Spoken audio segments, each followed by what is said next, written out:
the culture war. We're going to be discussing Trump versus DeSantis 2024. There have been a lot of polls coming out showing Vivek Ramaswamy has been jumping into second place. It's back and forth. Ron DeSantis has a pack behind him. He has lots of funds, but there's talk about donors maybe not sticking with him so much, but we'll see. So today, we're going to be having a discussion with Laura Loomer, Bill Mitchell, and Kyle Becker over their views of Trump versus DeSantis. And we have Laura Loomer hanging out right now, and I believe we have Bill and Kyle are coming in. Bill Mitchell. Hey. Thanks for coming. Yeah, nice to meet you. This will be, you can sit right here. Right here, okay. Kyle, welcome back. Hey, thank you, Tim. Yeah, Appreciate absolutely. you. And then you can just sit here over at the ammo box. And we'll do a quick round of intros, and then we'll start discussing Hey. 2024 politics. Good to see you. Shake Nice your to see you. hand. Reach across. We can wave. Nice to see you. Nice to see you. I brought you guys gifts. Oh, thank you. You look like you'd be a large, right? Large. Yeah. Brought you your very own Donald Trump did nothing wrong shirt. All right. I'll There you take go. it. And I I'll know take that you are. Well, I will you take are the shirt. such a I Trump disagree. fan, I disagree with the premise So of I the had shirt. to bring but you one. So I disagree with the premise of the shirt, but I can always use the shirt for something. I know you think I'm awful, so don't say I never did anything nice for Okay, you. thank you. There you To go. you. You all said to you. For you. Actually, Yeah. There's, yeah. Here you go. Thank you. We'll do quick intros, but actually, is anyone? Just be 2 seconds. Oh, look at that. Yeah, we can post it out. We're going live. Sure. So if you go down this hall, Let's see. you'll see it on the right, or just ask somebody. It's on the right side in the hallway. But we'll do intros to start anyway. Yeah, so I don't we'll know, Laura. retweet it now that we're going live. Well, we're live, so Yeah, well, now that we are live, so tell whoever everybody. finishes texting first, if you guys want to, yeah, take it away. Well, okay, just tweeted that out. So, thanks so much for having me and inviting me to your studio. My name is Laura Loomer, and of course, we've known each other for several years. But I'm an investigative journalist. I'm an activist, and a lot of people know me because, well, for several years, I was the most banned woman in the world, the most censored, one of the first people in this country, along with Alex Jones and others, to be completely deplatformed.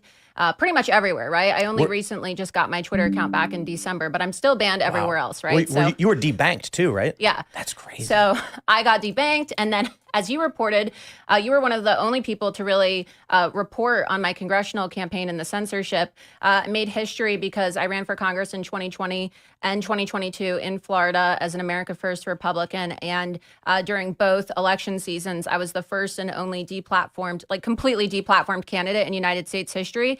And the big tech social media companies actually created policies specifically targeting me and my campaign. So they had said originally at Twitter, they're going to allow every single candidate for Congress or governor to have an account. And I was the only one. They said, except Laura Loomer, Cassandra Fairbanks actually contacted the Twitter spokesperson and said, so are you going to reinstate Laura Loomer? And they said, everyone but Laura Loomer. And then, of course, everyone knows I won my primary in Florida in President Trump's home district in Palm Beach. That was District 21 at the time. And it's an honor because President Trump voted for me in the primary and the general. And even as the declared Republican candidate on the ballot for the general election in 2020, they still wouldn't allow me to have any social media. So, and then of course I ran again in 2022. And well, it's hard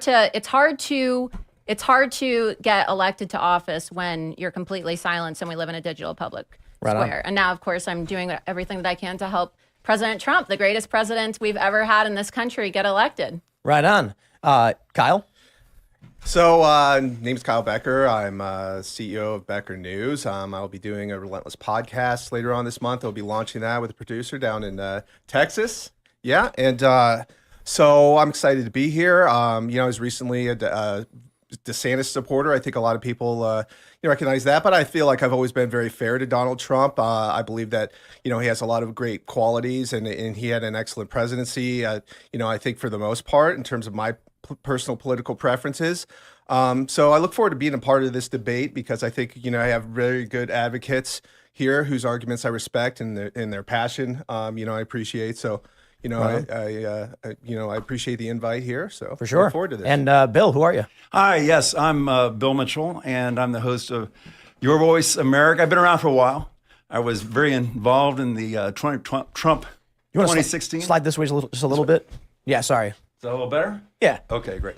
and then just grab that mic. Sorry about that. I was very involved in the Trump 20. Where's camera am I going? This one? Yeah. Okay.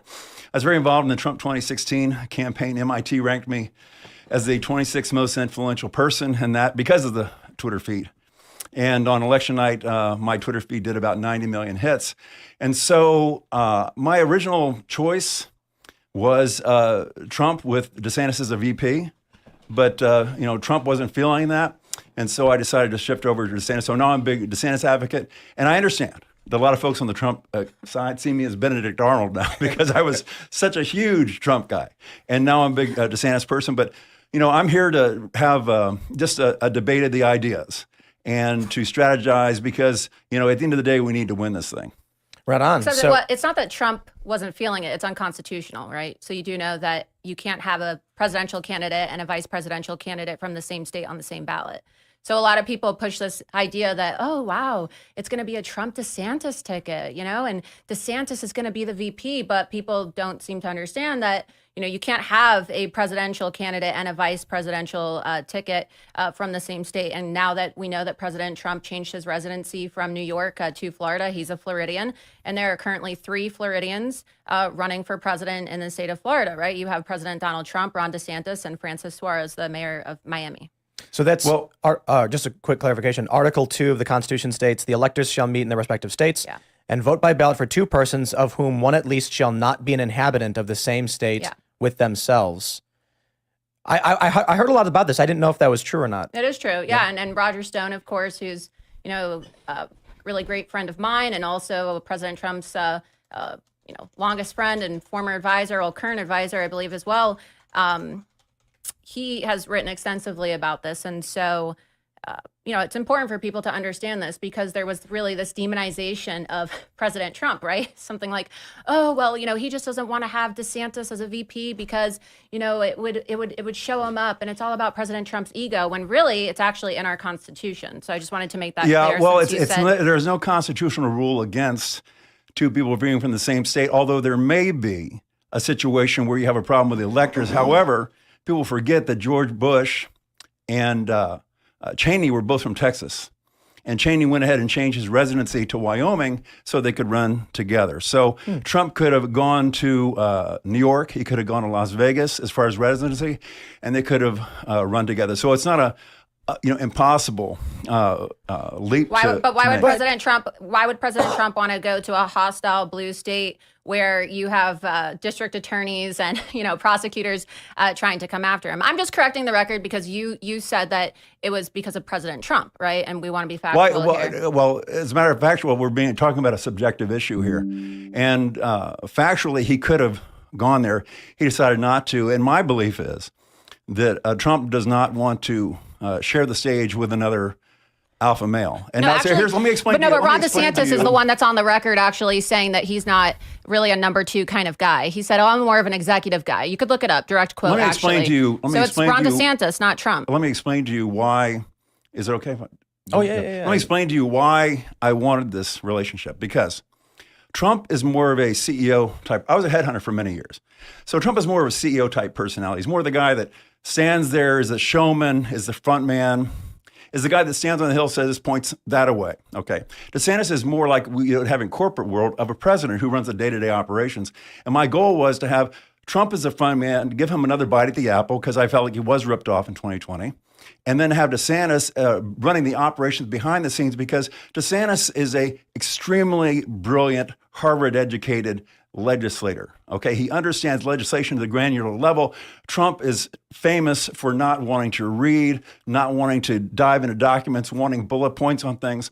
So I don't think that Trump was very good at running the day-to-day operations of the White House. That's where he failed. So I like the idea of that 1-2 punch coming together, and then DeSantis could work for Trump for 4 years as an apprenticeship and then take over for 8 years. If Ron DeSantis is such a scholar, though, right? You're saying that, he's so Ivy League and he's such an expert on the Constitution. Why does so much of the legislation that he has signed into law get struck down on grounds that it's unconstitutional? You would think that a guy that claims that he's such a hotshot Harvard-trained lawyer, right, and a Yale athlete would be Like able what? to You pass said bills so that are much. constitutional. You obviously have several things in mind. Like, give me an example. Well, the big tech social media bill, right? So Ron DeSantis loves talking about how, oh, it's the free state of Florida and we have free and fair elections in the free state of Florida and we don't have censorship. And he famously went on Tucker Carlson's show and said that he had made it illegal in the state of Florida for candidates running for office to be banned on social media, and said that if candidates were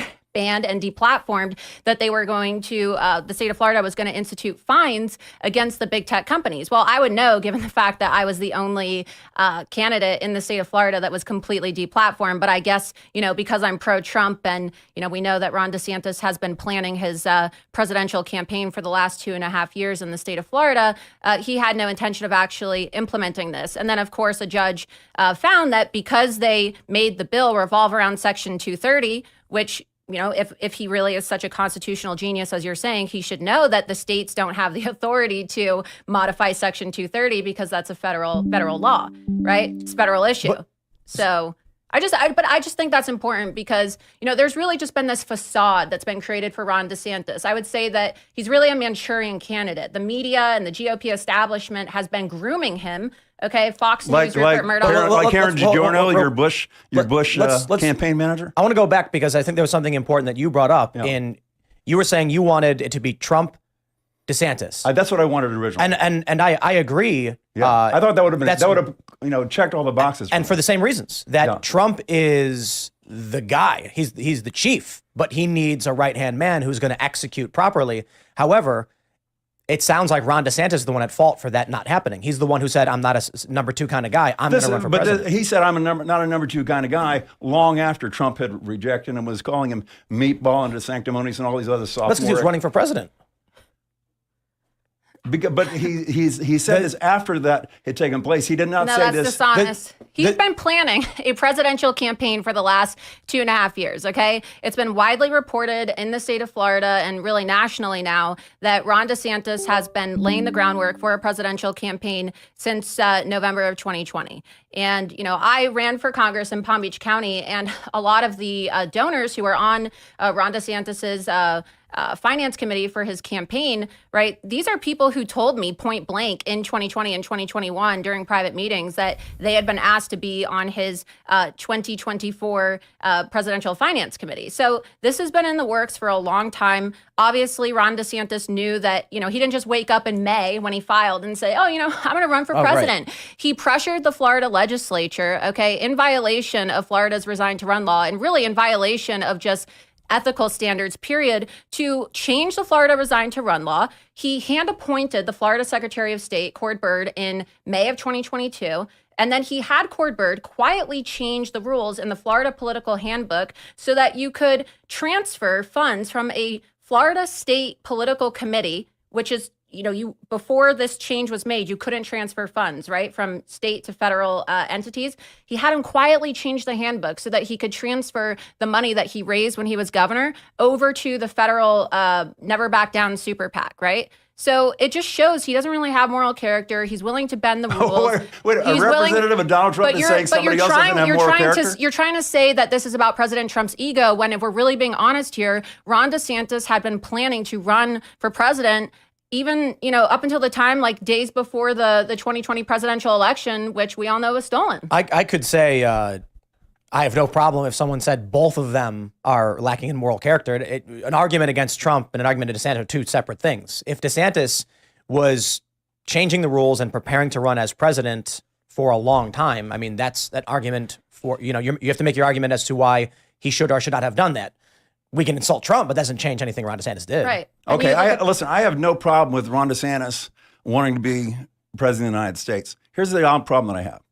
And this is what turned the table for me. What made me finally say, okay, I'm done with Trump. And so many people that follow me on Twitter that were former Trump supporters have finally said, I'm done with Trump. When President Trump came out and he said 3 days before DeSantis' election, he started calling him Ron DeSanctimonious. And then he said that Ron DeSantis is a globalist and a rhino, for which there was no evidence whatsoever. This was the lie that I could not. He didn't call him a globalist and a Listen, I rhino let you before talk. the election. I let you talk. But you're lying, Bill. You're lying. He called him. Wait a minute. Listen, I'm not going to sit here and let her talk over me. You're I'll not let going to you talk over talk, me. but we can't allow him to You're not lie gonna to talk millions over of me. people. You're not going to talk. lying. You're not going to talk over me. Just respond after he finishes. Just But he's wait and let lying. me I'm finish pointing it talking. out. Okay. This is why I don't let you in my spaces on Twitter, because you talk over. No, you everybody. don't let me in your spaces because you know that you'd be loomered and totally destroyed. Like Okay. you can't. I'm able to cite these encyclopedia facts that are ingrained in my mind about Florida law, and all you have is, oh, Orange Man bad, Trump is so bad, oh, he's so mean. Like, do you actually have any facts or policy, or do you know about any of the laws that Ron DeSantis changed? Let me or are explain. you just a mouthpiece? Let him finish, and then She we'll have literally you. is incapable of controlling Well, herself. No, I let's- can let's- control let's- myself, but you're not going to lie about This President is why Trump. and get away Marjorie with it. Taylor Greene calls you crazy. Okay, This is oh, why yeah, Marjorie 'cause- Taylor Greene says you should not work for Trump because she considers you crazy. I know it's a hot And you button think issue you for think I care about what a congresswoman who cheated on her husband and There we who go. is basically a mouthpiece for Kevin Anyway, McCarthy? let me You make think my I point. care about what she Let me get thinks? to my point. I want to make my point, please. Yeah, Okay. we'll have him make his point, and then you can respond, Okay. Laura. So Trump said that Ron DeSantis is a rhino. Trump said that Ron DeSantis is a globalist. There is no evidence of that. In Ron DeSantis' time as governor, there's no evidence of anything like that. Now, that's a broad statement that you have to have a real pattern of behavior to prove that. To me, that was it. I was done with Trump. I couldn't do this. All the unforced errors, inviting Kanye, inviting your good friend Nick Fuentes, the white nationalist, to dinner, all the stuff associating with. It's another lie. Sure. It's another lie. Sure. He said that President Trump invited Nick Fuentes. In reality, the dinner didn't. with President Trump. No, what happened is Nick President Trump. Fuentes isn't your good friend? That's not what I Do said. you disavow? Well, tell me, do you disavow Nick Let me Fuentes? explain what happened. I don't- So yeah, there's been I a don't lot think of that's true. misinformation about the dinner. So what happened is the dinner was actually supposed to, it took place on November 25th, I believe, okay? It was supposed to happen 2 months prior, but then something happened and they had to reschedule. And so originally it was supposed to be a one-on-one dinner with Ye and President Trump. And then Ye didn't tell President Trump or his staff that he was going to be bringing Nick and another individual with him, and he showed up to Mar-a-Lago, and then President Trump had said, well, I guess if your friends are here, come in. And nobody knew, nobody had any advance information. His staff didn't know that Ye was going to be bringing other people. But President Trump, because he's a very hospitable person, as I saw firsthand this weekend when he invited me to, spend time with him at Bedminster, he just said, okay, have your friends come sit down with us. And one of the people there was Karen Giorno, who was one of his former state directors in 2016. And for Big full Bushy, by the disclosure, way. she Huge had Bush been supporter. she had been one of my strategists for my campaign, which I have severely grown to regret. We don't work together anymore. We don't talk, and so he had thought, okay, well, just come down, sit and have dinner. And then ultimately, Karen was working with Milo, and they leaked the details to the media. And Milo admitted to the press that he did it because he wanted to make Trump's life miserable and to get revenge on him. And one of the reasons why I don't work with Karen anymore, right, is because I'm very pro-Trump, and she seems to have all of this animosity towards him for some reason. And I believe that they teamed up to get revenge on Donald Trump. Nick was not invited by President Trump. And so when you say, oh, Trump invited Nick, no, Trump invited Ye, and Ye ended up bringing Nick along because Nick had flown to LA 2 days earlier. So it's important that we get the facts right. And Trump said he had no idea who Nick Fuentes. How could Trump not know who Nick He said he didn't know who was? he was. But He said he doesn't know because there was no advanced introduction or preparation. So you're right now, you're by his going to go staff. on record disavowing Nick Fuentes, who said that he thinks that Hitler is effing cool? Why do I have to disavow somebody? I'm Okay, a I free knew you speech wouldn't. I knew absolutist. you wouldn't. I knew you I'm a wouldn't. Jewish woman, and I have enough integrity to fight for everybody's free speech rights, even people who make sometimes derogatory comments about Jews and Israel. I'm a free speech absolutist. I'm also very pro-Israel. I'm a self-identified Zionist, and the First Amendment applies to everybody. And we've already had rulings in You this hang country. out with this guy. How We've about already had Ali rulings in this- we Alexander, already have- who was on the record? What does that have But is anything to do but with is this this? an argument What with does Trump, this or are you have guys mad at anything each to other? do? What? What does Are we this going to have- talk about about Trump or Well, DeSantis. are we going to talk about Trump or DeSantis? I'm going exactly. to her credibility. No, Okay, but let's this go is what back to Bill's what I going was to do. I just want everybody to know. He's going to attack me because DeSantis doesn't have any policies.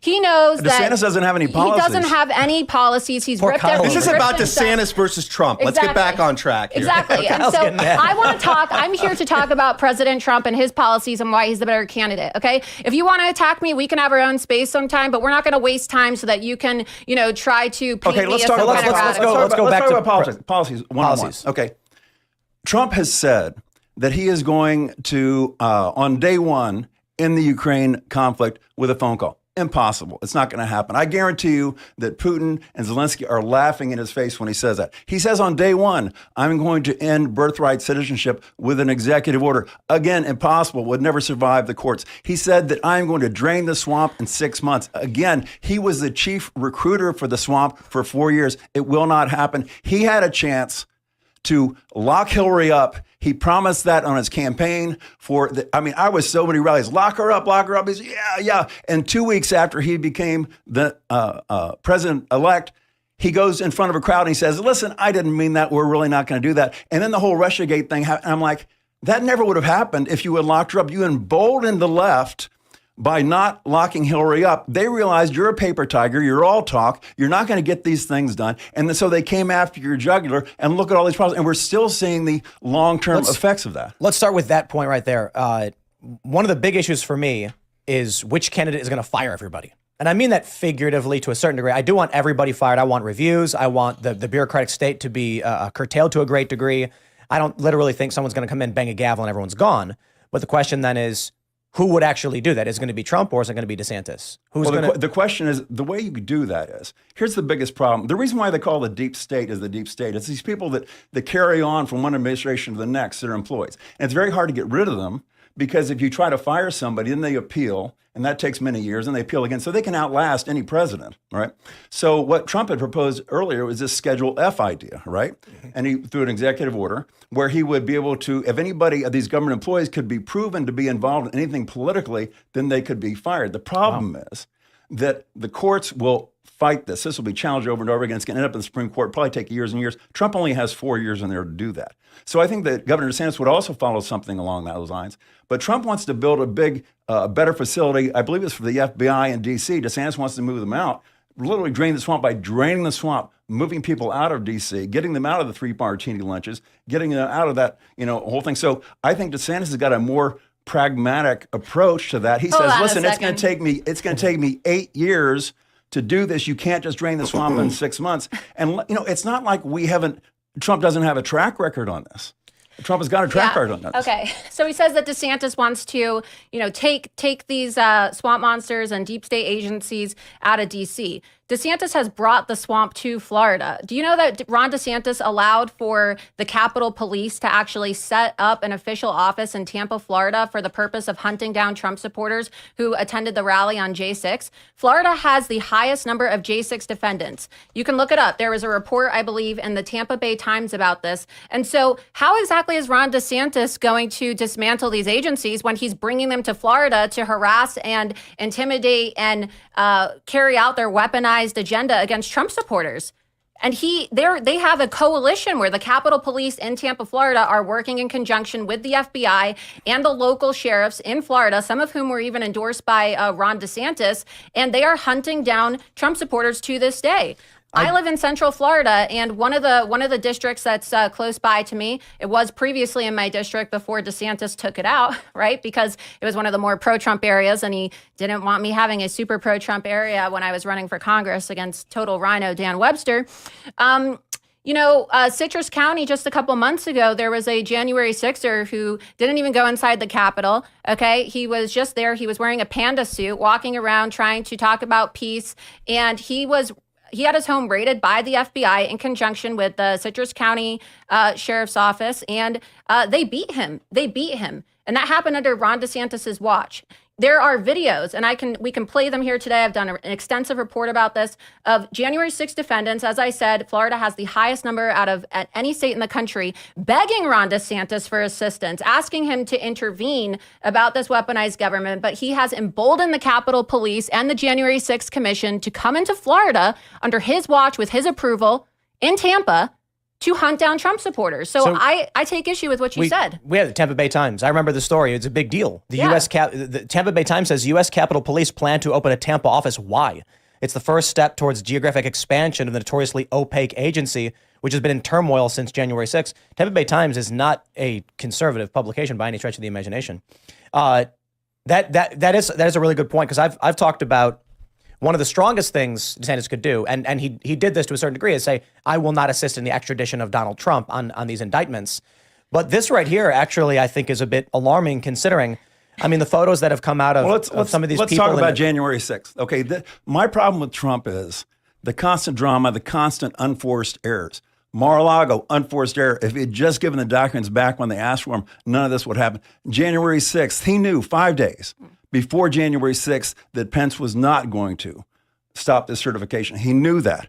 He had requested National Guard troops. Why would he request National Guard troops unless he was afraid that there was going to be violence? He did not get the National Guard troops, and yet he sent his supporters to the Capitol and he said, fight like hell. He had said earlier in his speech, peacefully protest. Bill, He said but he said peacefully. that picking a bit here. He said earlier in the thing, peacefully protest, but then when they were going, he goes, fight like hell. If you don't fight like hell, you're going to lose your country. And I had said, leading up to this, I was advising people, don't go to this thing because they're going to have BLM there, they're going to have Antifa there, they're going to astroturf this thing. Trump, like he does so many times, he leads us right into the minefield. And I was using the example of Patton before. You know, Patton was kind of an obnoxious SOB. Trump can be an obnoxious SOB, so that's not disqualifying. But if Patton had constantly led his troops into ambushes where they got wiped out, he would not be a famous general. Trump constantly leads his own people into ambushes. If Trump had not had the January 6th where there was no end game, and this is Trump's problem, he never has an end game. Where there was no end game, there was no winning scenario on this, that if he had not led the people there, we would never have had these J6 defendants. And he could have preemptively pardoned all these people. I disagree with this. I think Donald Trump had the right to contest the election. He gave a commonplace political speech that is, widely the same kind of verbiage that Democrats use. I would say even less incendiary than most Democrats use. He had the right to be there and to press to the very end when the Electoral College slates were being submitted to Pence. And I believe 141 Republicans had the right to pressure Pence into returning the alternate slates of electors to those states that are qualified to review those slates of electors. And that is something that has been, done in 1961, is done at previous times. You can review alternate slates of electors under the Electoral College Act before they changed it.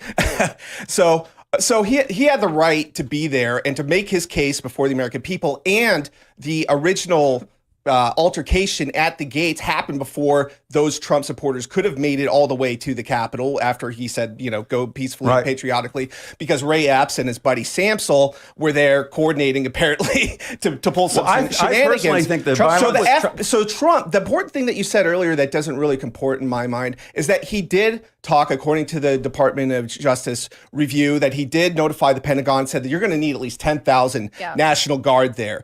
But if you go back and look at the testimony of Stephen Sund, you look at General Walker, the DC National Guard, they said because of optics and despite multiple warnings that happened days in advance, and I would argue the FBI knew months in advance that this was something that's going to happen. And if you go back to that infamous Time article, the Shadow Cabal had been planning this incitement narrative since May of 2020. So they had been working to fortify this election up to that point, and they rigged it in multiple ways. And I argue that Trump should have done more to prevent the rigging with these states, to try to get Bill Barr, who talk about drain the swamp, to go to these states and say you need to push the state attorneys generals to defend the state legislatures' rights, et cetera, right? So my point is that in terms of the context of the shenanigans around the 2020 election, Trump was justified in making a speech and making his case and politically pressuring Pence to do the right thing and to use whatever, powers that he could have that would be litigated. I think that's important context in a lot of this, that the recourse that Trump was seeking was through litigation. He wanted the Supreme Court to take up like the Texas case, which was mysteriously dropped because they had original jurisdiction.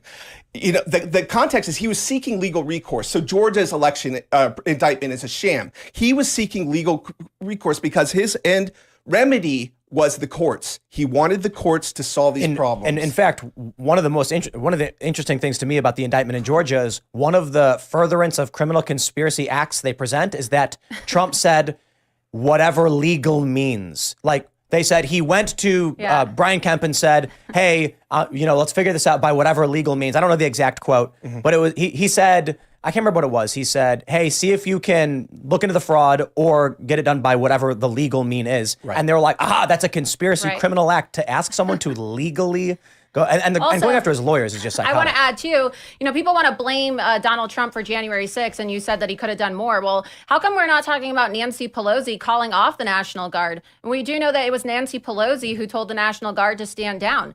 And they also I think you guys are missing the point of what I was saying. Exactly right. But we're not missing the point because no, you are missing the point. I can tell based on your argument, you're missing the point. You're not putting into I don't think it context. wasn't Pelosi. I don't think we actually know where the sound order came from. We still don't have all the footage. Okay, that's one thing. Yeah. We would know more about this if Kevin McCarthy had actually released the footage like he said. We wouldn't have so many January 6th political prisoners locked up. And I think that, people would Trump have more could have pardoned sympathy them. for President Trump. He could not have pardoned. I'm not sure if he You can do a preemptive pardon. Yes, but who? A list of names. You've got 800 people on one side. He could have done a blanket pardon of everybody. He could have literally wrote, "I pardon hereby everyone in D.C. outside of the Capitol is pardoned." Yeah, I don't think they were. I don't think that would. a president can preemptively pardon. But he's got to be able to say their names. You're missing my point. You can't just say, like, I hereby pardon all people. Let me clarify my point. My point was, what was in Trump's mind? Was there a possibility of violence in Trump's mind? Was that something that could have happened? Well, he requested all these thousands of National Guard troops. You don't do that unless you think there's a possibility of violence. And so he knew there was a possibility of violence. And yet he had his people go there, and he said, go to the Capitol and protest and fight like hell, when he knew there was a possibility of violence and he did not have protection. It's the most and there was a permitted rally outside the Capitol.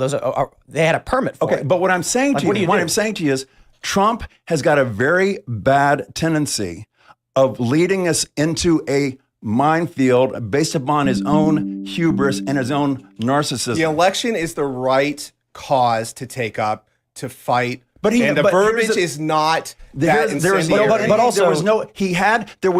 way. Let me put it this way: the January 6th rally, there were 1,000 ways it could have gone south. There was no way it could have worked. That's exactly the point, and you're sort of indirectly proving Trump's case. He did not send a bunch of unarmed redneck extremists into the Capitol to tore the building or tore the U.S. government into submission.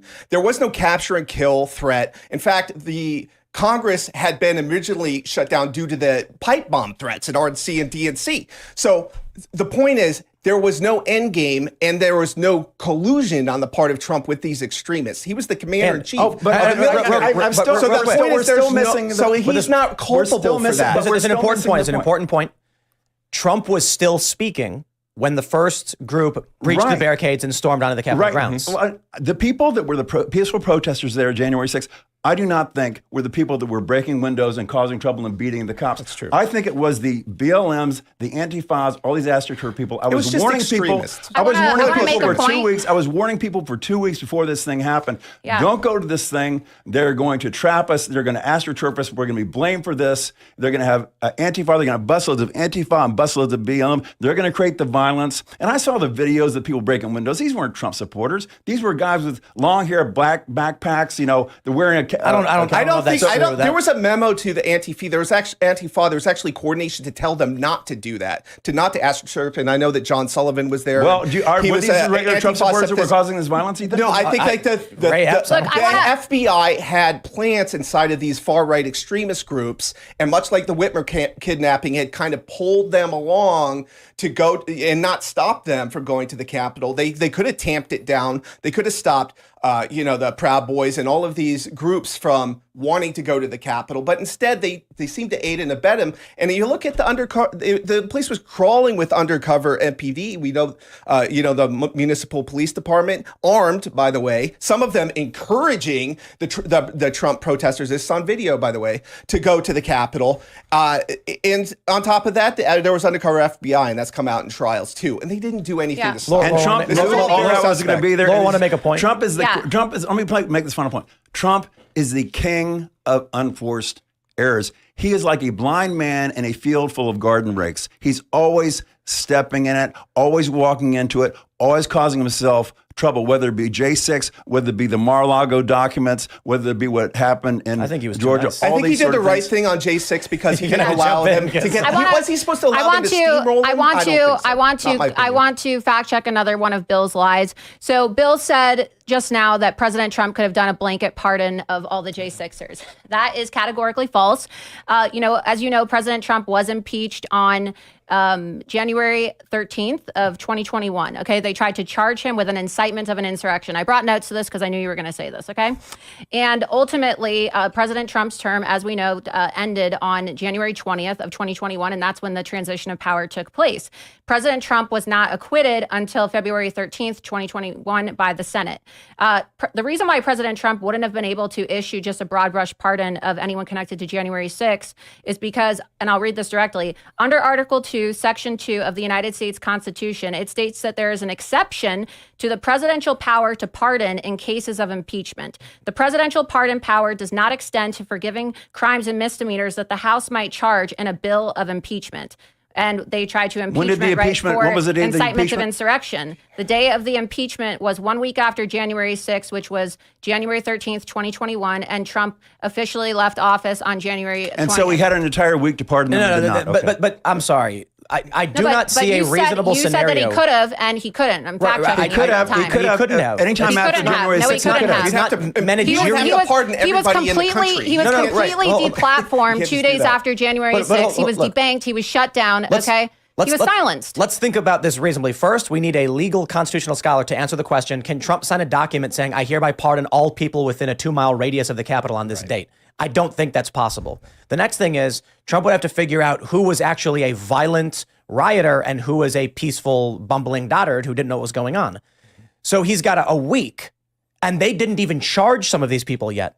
So this is the issue. You don't have to be charged to be But that's pardoned. And so but Trump that's needs the the name reason of why. someone who was not charged. Of the 250,000 people in D.C., it's not possible. But that's the reason why they impeached him just days after January 6th, because they knew this, right? The section of the Constitution that I just read to you, and they knew, okay, well, President Trump still has about 2 weeks or so to pardon people if he wishes, but by trying to impeach him for the incitement of an insurrection, it basically ended his ability to pardon anybody associated with what he was being impeached for. Let's shift gears to the No, you want to 250 shift million. gears. You wanted to Let's shift gears to the because I'm 250 proving million. you wrong. Because didn't I'm prove it. proving You you haven't wrong. proven me You wrong. just said Well, something that was that's- completely that- infactual. I So we can disagree- move I on. disagree with you. We should I talk about disagree, it, but but it's just the it's people just this like watching- it's let's just this shift like gears. flippant narcissism of every single time that Laura fact checks me in real time and I get proven to just be an anti-Trump hater, I'm just going to change the subject. Well, let's we leave- can let's move leave that for on, the viewers but to- I just- But let's to agree with her. shift gears. Let's shift gears to the $250 million that Trump falsely raised. He raised, after the election, he raised $250 million to create a fund to fight this steal. $250 million. Instead of, and he did not create this fund never existed. As a matter of fact, under testimony, Trump's own marketing people said this was just a marketing ploy. This fund never existed. He transferred all $250 million to his leadership PAC. That money ended up going to all kinds of things that had nothing to do with J6. He did not pay the legal bills of people that were in jail for J6. Who he did pay the legal bills for were people that were going before Congress to testify about J6. He paid their bills because he didn't want them to turn state's evidence against him. wait. And then we know that Rudy Giuliani, who did all that work for Trump, traveling around the country, that Trump has stiffed him on the legal bills. He was supposed to pay Rudy Giuliani $20,000 a day. All he did was pay his travel expenses. And just recently, Rudy Giuliani was at Mar-a-Lago begging to get his legal bills paid. He didn't pay them. Well, also, it just turns I out believe the RNC paid some of Giuliani's. Coincidentally, shortly after Trump got this $250 million, his jet, which has been in mothballs for 2 years, gets a new coat of paint and some gold-plated speculation. toilet Come on. seats. Look, if Trump says he's going to raise money for fighting the steal or whatever, and then he uses that for legal fees for J6 witnesses, that sounds like he's spending the money on exactly what he should be spending the money on. He didn't use it. You just said that he I paid said the that legal no, but bills for the of people that were witnesses. in jail, He didn't spend anything for their Right, legal but you fees. said he paid didn't them- help to support their families. He said you paid the legal bills. That's not true. President Trump has had. had multiple events, and in fact, I was invited to one. He's going to be having several of the January 6ers and their families. Where did the $250 million go? But you just Where'd said it that go? he's not supporting the families or the victims of January 6th. On the 22nd of this month at Bedminster, I was invited to attend. I don't know if I'm going because I also am going to go to Georgia for the arraignment and cover that live. President Trump is going to be hosting a group that is supporting and providing money for lawyers to provide legal representation to So January getting more 6ers. donations in And to do something that he should have done for 2 years. he also did his song "Justice for All," which made it to #1 on, I guess, the Billboard charts and also Apple Music charts. And he said that he was donating all of the proceeds About from that $100,000. song. I think it was a lot more than that No, it to the families of J6 victims. He's hosted them at Mar-a-Lago numerous times. Why is this even necessary? Where did the $250 million go? I mean, $100 and something thousand for Melania's hair, paying bills for his hotel. What should he do with the $250 million? Well, there's the reports that there's FEC reports that show that President Trump has spent at least over $40 million on legal fees. So you're acting like he just pocketed $250 million, okay? And you're also failing to mention that there can't be coordination between campaigns and super PACs, and a lot of the money that was raised by the super PACs. Why hasn't Donald Trump paid Rudy Giuliani's legal fees, where Rudy Giuliani's in deep trouble? Rudy Giuliani was there was Trump's an agreement in the undercover. beginning. The RNC was paying for some of the RNC was paying for a lot of the legal fees until the presidential primary took place. I'm sorry, who cares? Right, I agree. Trump stole $250 million. No, he stole $250 million. If Trump, that is without Ron debate. DeSantis stole $200 million. He raised $200 million when he ran for governor of Florida, and those donations came from Trump supporters who thought that they were donating to Ron DeSantis. He broke records when it came to gubernatorial fundraising. And he won by 20 points. And he raised $200 million. He won by 20 points. And how is he You were stole- losing. But now he's polling low. Money. Let me finish and explain to you. He stole $200 million from Trump supporters because he lied to them and said, donate to me. I'm going to serve another 4 years as your governor. He lied to high dollar donors who wrote enormous checks of, 100,000, 500,000, millions, like Ken Griffin, for example, who just got exposed yesterday in an article for literally quid pro quo. Yeah, I'd love to talk about that, by the way.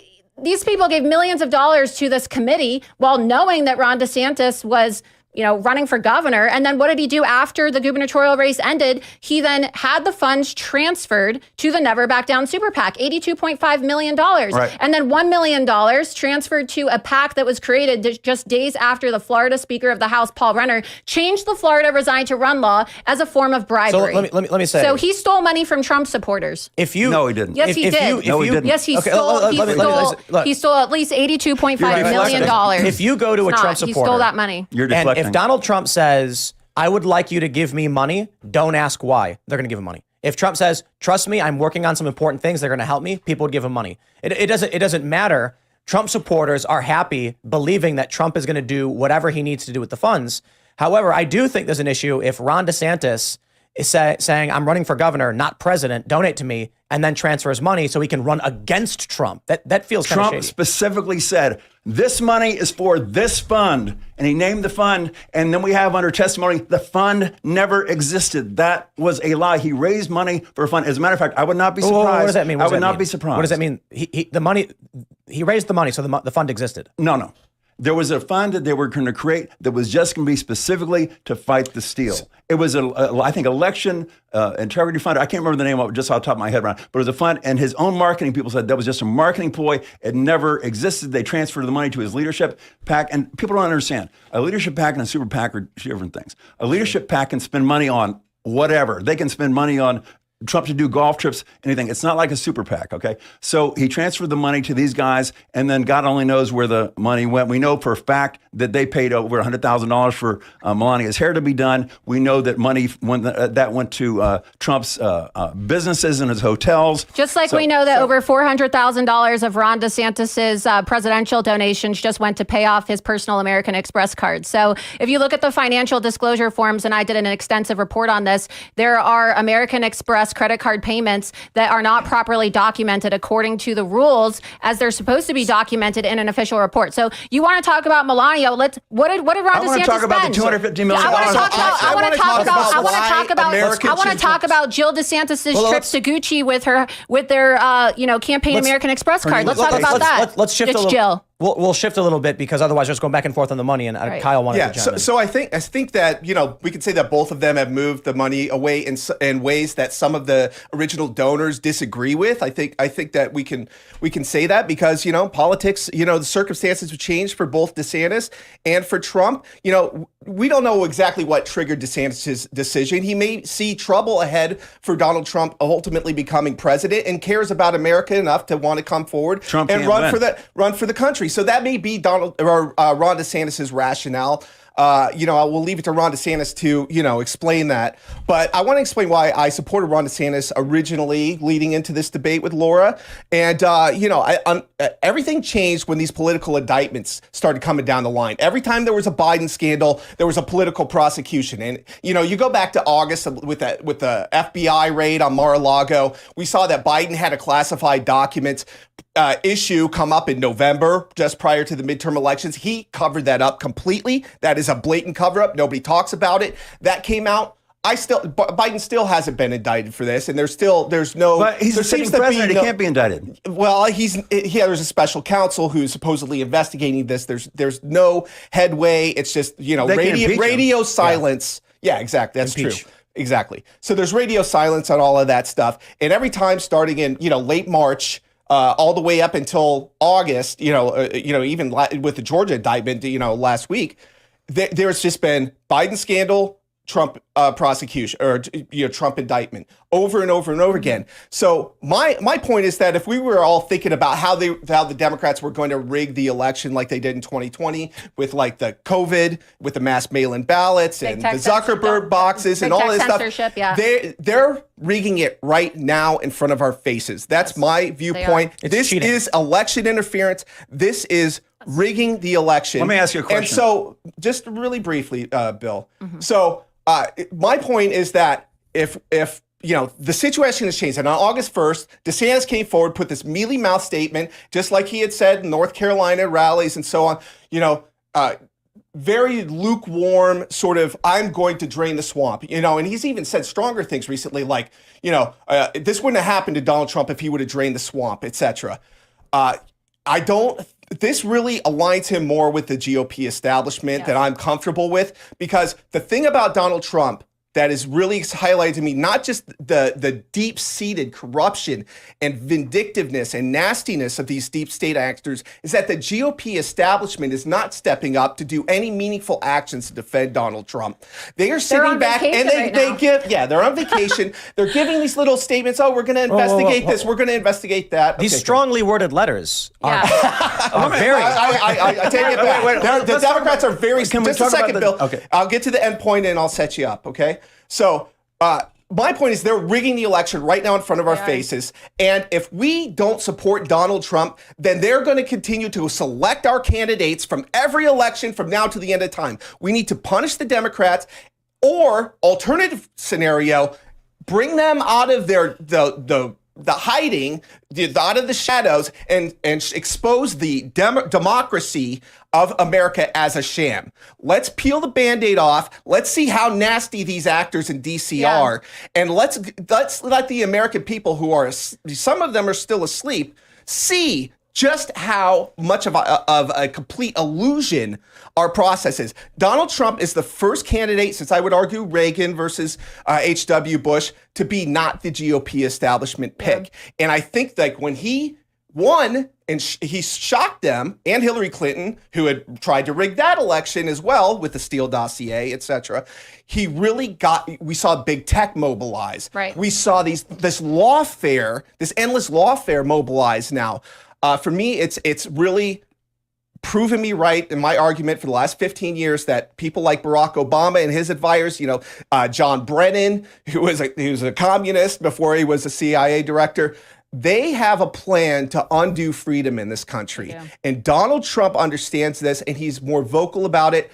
I did believe Ron DeSantis was Trumpism without the drama for a lot of it, and I believe he had better bureaucratic skills to excise a lot of these bad actors out of our government. Yeah.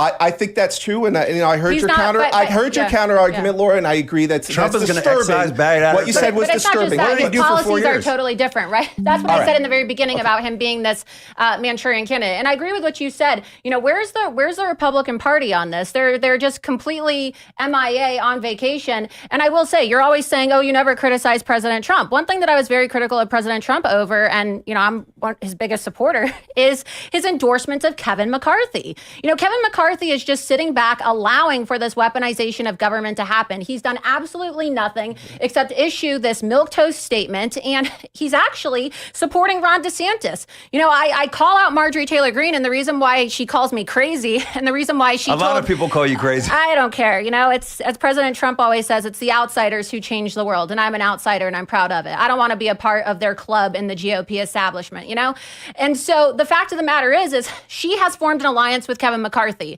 And I have exposed the fact that Kevin McCarthy is anti-Trump, and that's a threat to her because she has falsely presented herself. No, but this is important, Tim, as an ally to President Trump.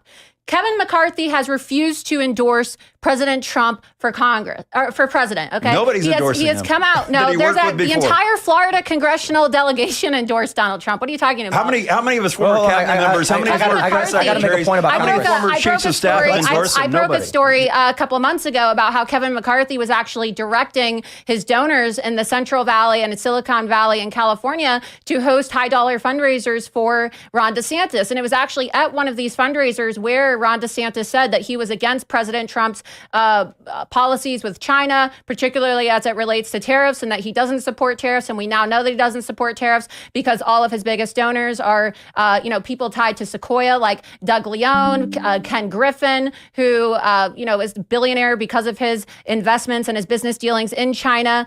We now know from a report that came out yesterday, of course, that he was working with Ken Griffin to modify this law that he said was going to ban Chinese nationals from purchasing land. And now we know that Ken Griffin was able to just donate $5 million to him and completely change that. About that. I want to make one point on Congress. Though, is that we need to start calling them out. Where are the Republicans in Congress? I'm calling on Marjorie Taylor Greene to issue a motion to vacate. We need a Speaker of the House that's actually going to stand up for President Trump and stand by him instead of working with state GOPs like Kevin McCarthy just did in California, where he worked with Jessica Patterson, even though he denies it, to have, this delegate heist. And if it wasn't for me, they probably would have stolen a nomination. Yeah, I'm going to get a chance to actually talk again here because I've been sitting here for about 10 minutes without saying anything. We need to call out Kevin McCarthy and House leadership. All right, so let me make a point I want to bring up. Mike Cernovich tweeted that right now the Republicans control Congress with a comparable margin that Nancy Pelosi did. The question is, why aren't they doing anywhere near what Pelosi had done? Yeah, let's talk about Mar-a-Lago, for instance. Okay, and Trump says, well, I'm protected by the Presidential Record Act, which obviously means that he doesn't understand how any of this works. What the Presidential Record Act says is that the sitting president, is required to keep personal and presidential records separate. When he leaves office, the presidential records become the sole property of the National Archives. He can take his personal records home. What Trump is saying is, anything I take with me becomes my personal record. That is incorrect. Also, if it comes to national defense information documents like the Iran war plan, okay, those cannot be. He wasn't indicted for that, though. Right? Yes, he was. In superseding indictment, yes, he was. A superseding indictment. Yeah. Mm-hmm. So with the Iran war plans, these are. It doesn't matter whether they are declassified or not. He cannot take these out of the secure facility where they were in the government's property, take them home, and he cannot show them to people like Susan Wiles, who is a consultant for the Chinese. That's not true. That is not true.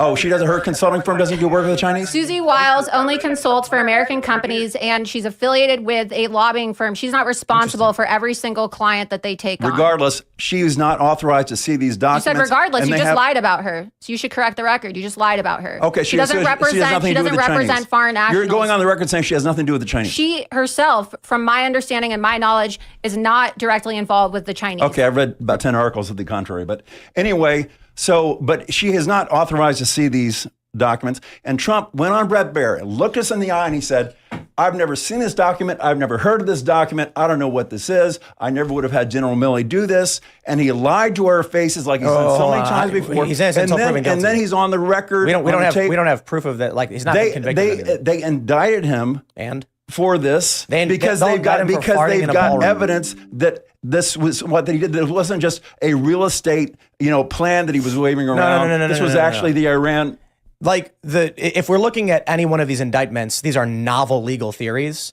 By all means, I'll say. How are these not? The Espionage Act is not a novel legal There's theory. a lot of charges brought against Trump that are novel legal theories about what is free speech, if we look at Georgia in particular. But my point is simply, just because a weaponized DOJ says Trump is hereby indicted does not mean Trump lied or is guilty of any crime. Okay. When the DOJ, Trump could have given all those documents back right away.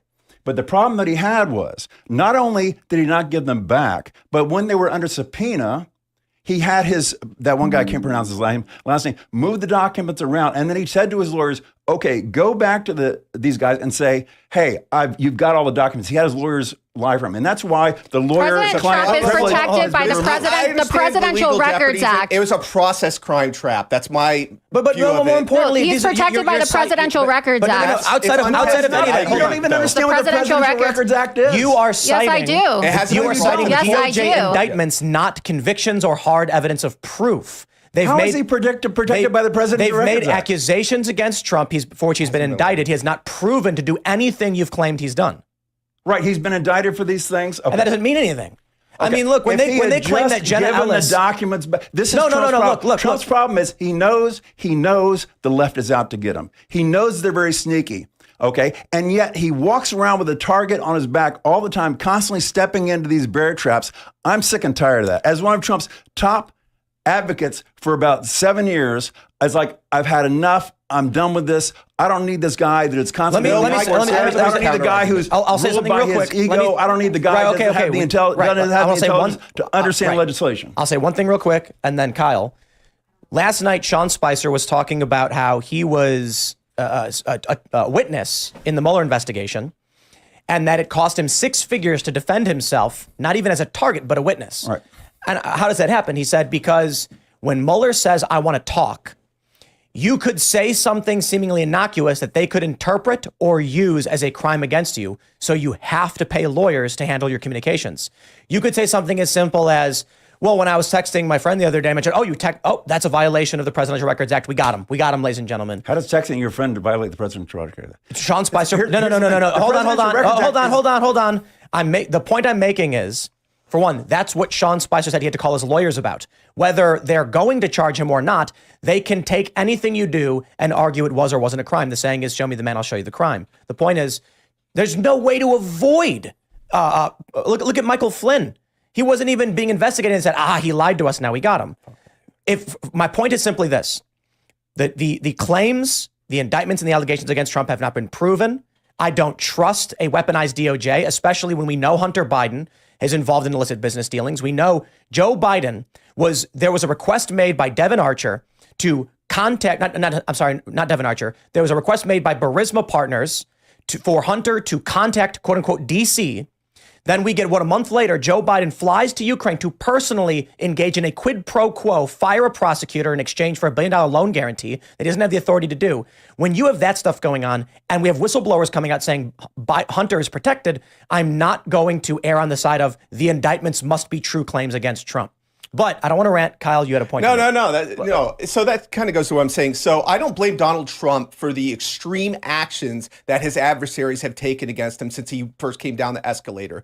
First of all, the Russia collusion hoax is one of the most disgusting acts of betrayal by a intelligence community and law enforcement community that I've ever seen. We don't need to rehash that here. I worked for Sean Hannity. I had to cover this for 2.5 years. And Trump's DOJ did nothing about it. Not just our law enforcement, but also a president at the time. It began. People never want to talk about this, Obama, but it began with Obama spying on him, and the media is complicit in this. When President Trump was interviewed on 60 Minutes, I believe it was with Leslie Stahl, right? I think he had said the Obama administration had been illegally spying on me during my entire campaign. So you said that, if President Trump would have just, locked Hillary Clinton up, you're failing to mention the fact that the persecution of Donald Trump and the traps to attack him that have now turned into this, coup with Crossfire Hurricane and now all of these phony indictments and this witch hunt, it all began while he was still then just Donald Trump. He was just right? campaigning. And Donald Trump was president for 4 years and in charge of the DOJ this entire time. That's a valid argument, This Bill. entire time, and Let they me- didn't do anything against any of these people. This is Trump's problem. Trump is constantly getting himself into trouble, constantly moving into unforced errors. He's constantly surrounding himself with the wrong people. Here's the thing. We originally thought that Trump, because we saw him on The Apprentice, we said, well, here's a guy who will hire well and fire well. Okay, but we forget that was just a TV show. That wasn't reality. And Trump surrounded himself with some of the worst possible people. And one of the reasons he That's did one is thing that you and I can agree on. I agree as well. Worst possible people. Sessions Okay, and so all these see, here's my number one gripe against Trump. It's not the crimes. It's not even the childish sophomoric calling people meatball. What is he? 12 years old? Okay, not even that. But it's the lack of judgment, the poor judgment that he's shown over and over and over again. I mean, he has been indicted these situations. He's got this special prosecutor that's after him. He's got these judges, this DC judge, this Atlanta judge that are not going to be friendly to him. And he's out there calling them racist and calling them. It's like, what has he got, a death wish? I mean, that's not these smart. are the people But- that could cut plea deals for him. And my situation, my overarching situation is that I do not believe, we just had a new poll come out the other day, and I'm no fan of polls. I don't want to give you the impression I'm not a fan of polls now, but a new poll came out the other day. There was an AP poll that said that 64% of Americans will not vote for Donald Trump. I don't believe that. Okay. But, Yeah, I don't but believe let's that. go back to the Russia collusion thing. I just wanted to briefly believe just that. like do a little breadcrumb. We had the Russia collusion hoax, the Mueller, no Right. collusion found. Those were all BS. Again, in the Mueller, you see the process crime trap that they tried to set with the obstruction of justice. Ultimately, he decided that, it wasn't his place to bring that charge, and that he gave like this editorial in part 2 about, all of the supposed obstruction of justice, which was highly speculative. So you go from that to the sham first impeachment was an absolute disgrace in hindsight. I will not disagree with you on those things. I was against those. And Donald Trump was legitimate in asking the Ukrainian president for any information that he had that Biden and his family were compromising U.S. national security. That was his obligation and duty as president. You're not going to get an argument with me. All right, the impeachments were bad. Okay. But I'm trying to set up the pattern of behavior on the part of his adversaries. We have January 6th where we both had a very good argument about that. My stance is that Trump was justified in standing up for himself. He didn't objectively do anything that you should be charged for as president. And he was ultimately, this is almost double jeopardy from my point of view. And I think it goes back to the novel theory. He was president when this happened. He had, sovereign immunity, or presidential immunities, we call it in the United States, to some extent. I know he was campaigning, it could be portrayed as campaigning, but ultimately the Senate said that there was no conviction of him in the Senate. So ultimately, in my opinion, that was a sham. And then all of these indictments, which we touched on earlier, and we've discussed, are all a sham as far as I'm concerned. They're novel legal theories. They're untested at the highest levels of the courts, in my opinion. So I think that I can't fault Donald Trump if anything, he's shown how horrible our system is right now. Yeah. If it wasn't Donald Trump, it would be I think somebody else. I appreciate it. in my Listen, opinion, I want to address a point you made. Okay. Okay. I want to start. So we'll shift the Just a conversation. point, and then but I want to say something You else. said that in a poll, 64% of people would not vote for Donald Trump. Of the overall general, and this is just Then- one poll. I'm not a fan of polls. Right. So my response is, should we not then, based on that argument, be getting behind Vivek Ramaswamy, who is currently second place in the prediction markets? He's got a few polls. prediction markets are, He's also second place in several polls as well. Okay, also- his prediction. The prediction markets have Biden beating Trump by like 30 points. Okay, so the prediction markets. Right. You can't. So would you get behind can't- Vivek Ramaswamy now that he's ahead of Ron DeSantis? in this poll? In the betting. No, No, this no. is the prediction market. And Well, then we also now have in New Hampshire, RNG, Chris Christie's ahead of Ron DeSantis now as well. These people in these prediction markets are not betting on what's going to happen next November. They're betting on who's going to. It's like. But I'm not trading just crypto. saying just as one source. I'm saying we have several polls showing Vivek in second place. All of a sudden, he's not a fan of polls, right? That's a funny thing. It's Well, like, no, I mean, I always I'm rip not polls saying apart. I am I not always saying rip Vivek polls is going to win. My point is, Vivek is currently in the press. Let's talk about real is quickly more accurate how here, but powerful there was an is outlier poll the recently. MAGA base. We've seen this in poll after poll after poll. Very powerful. Without them, Ron Okay, DeSantis never would have been governor. Poll right? after poll after poll. We've seen this where they do an actual heat map of the people. People say, well, who's your preferred candidate? This early in the process, it's really mostly a name recognition thing because most people are not engaged. Okay, they don't care about politics. They're not engaged. But what we've seen is that Trump has got about 25% core ride or die support, about 25% never Trump, will never vote for him, and about 50% that are kind of on the bubble. Well, if after 4 years of his presidency and all this other stuff, and Trump being a 100% name recognition guy, half the people are on the bubble, that's like dating someone for 6 years and they come to you and they say, I think we need to see other people. It's not going to end well for you, okay? These are people that are already looking for an exit ramp, but they don't know who that exit ramp should be. That's so not they're still true. defaulting to the... It's not true. It's not 20%. It's not 20%. I think it's more like 20%. 40, The only Trump base, the people that are only going to vote for President Trump, and they're not going to show up to vote regardless of who the nominee is, unless it's President Trump, right, on the GOP ticket. It's about 45% of GOP voters. That's preposterous. It's about at least preposterous.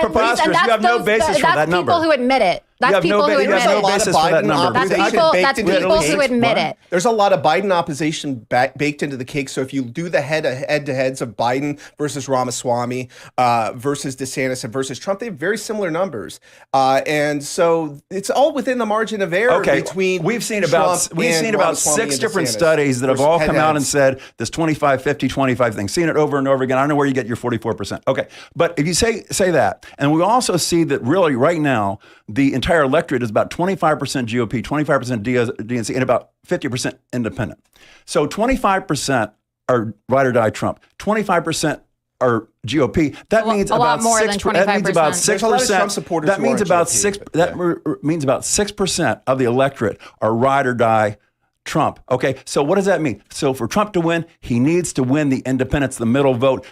I tell you what, I don't And know the who you swing talk states to, specifically, but yeah. the people I speak to with independents, Trump has got a real serious problem, especially the suburban moms and so on and so forth, because it's a stylistic thing. I've had so many women come up to me and they, could you recognize me from TV or my show, or whatever? And they say, not true. and And this is it's one of not the reasons true. I supported It's not true. DeSantis. Bill's not recognized true. quite a bit. That's true. Okay, Even but on suburban the moms, litmus that's just test, absolutely not true. if you take the litmus test of the record high 2022 numbers of midterms, and the suburban guys moms that turning Trump- out to vote for President Trump. Record high numbers of suburban women, okay, and many other demographics as well.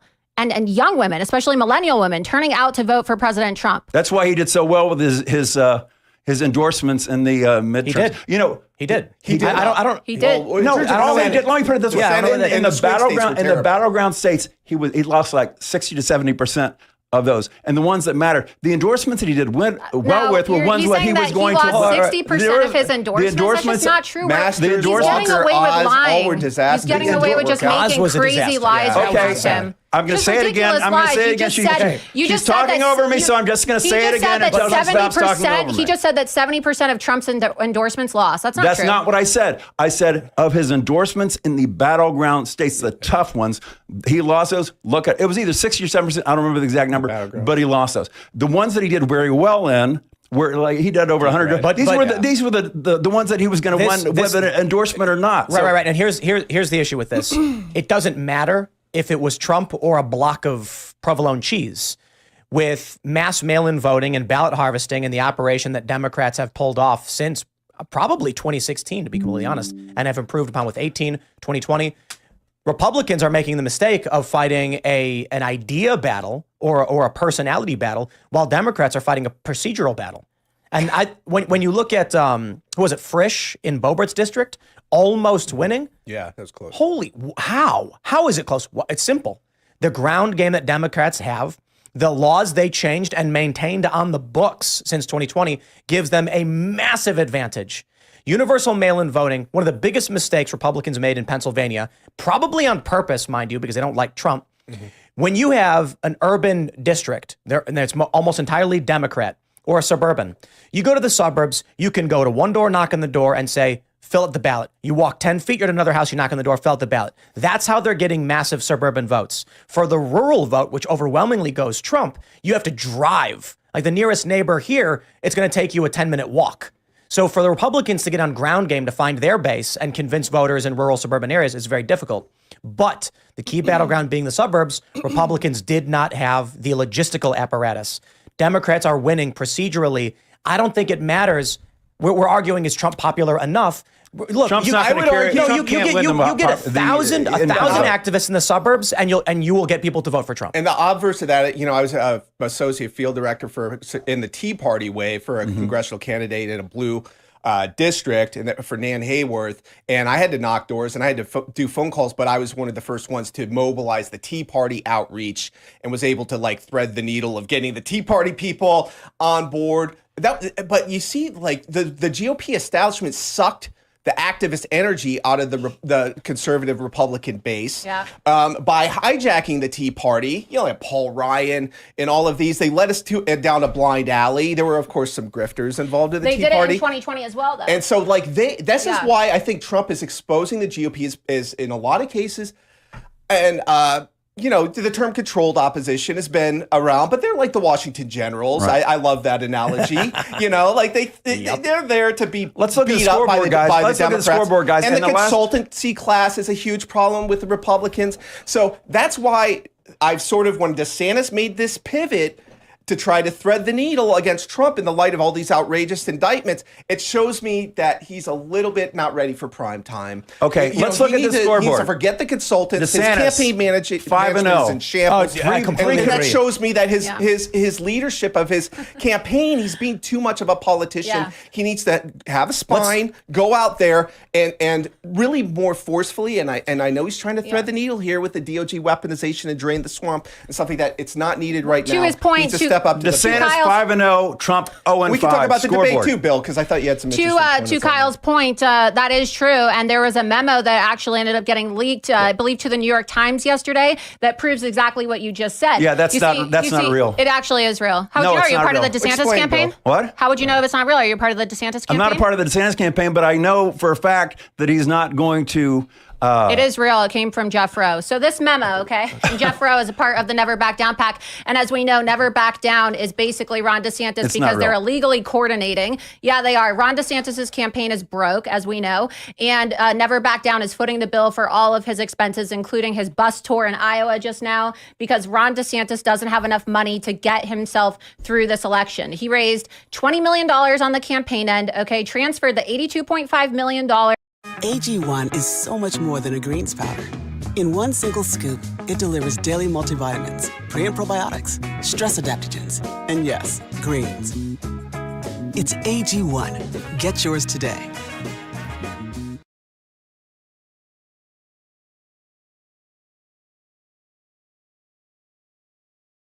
Nothing makes them happier than the farmer's dog. We're putting a link in the video description for 60% off your first box if you'd like to try it for your pup. Every recipe is fresh cooked and made with human-grade ingredients. They even deliver it to our door. I just let it thaw in the fridge and just plate it and serve it. And my favorite part about the farmer's dog is that they pre-portion all of the meals for Hammy and Olivia's body types, age, and obviously for your pets, their breed. So their fresh cooked plans keep them nice and lean. Hammy and Olivia have actually lost a combined 20 pounds over the past 18 months that they've been eating the farmer's dog. So definitely worth a try. Again, putting a link in the video description so you can get 60% off your first box.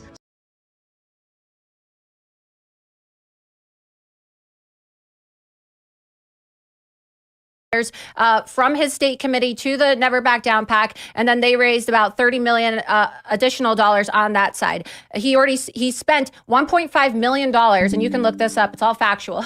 Each week in the 5 weeks since he first filed to run on May 24th till, I believe, July 1st, which was the first FEC filing deadline, which means that, if you do the math, okay, he had already spent about $8 million and he had $12 million cash on hand. $3 million was reserved for the general election. And the FEC actually recently just sent them a violation letter because his campaign accountant didn't even properly report on those numbers, okay? And so Jeff Rowe, this memo came out and he said, Okay, so you're just going to have to pretend to advocate in support of President Trump. The strategy at the debate, because you're going up against Vivek Ramaswamy, who has actually showed up. I organized the rally in front of the Miami courthouse when Trump had his arraignment. Vivek Ramaswamy was the only other GOP candidate for president who showed up to take a stand against the weaponized government and committed to pardon Donald Trump. So Jeff Rowe goes, okay, well, Vivek is going to outshine you on this, so you're going to have to pretend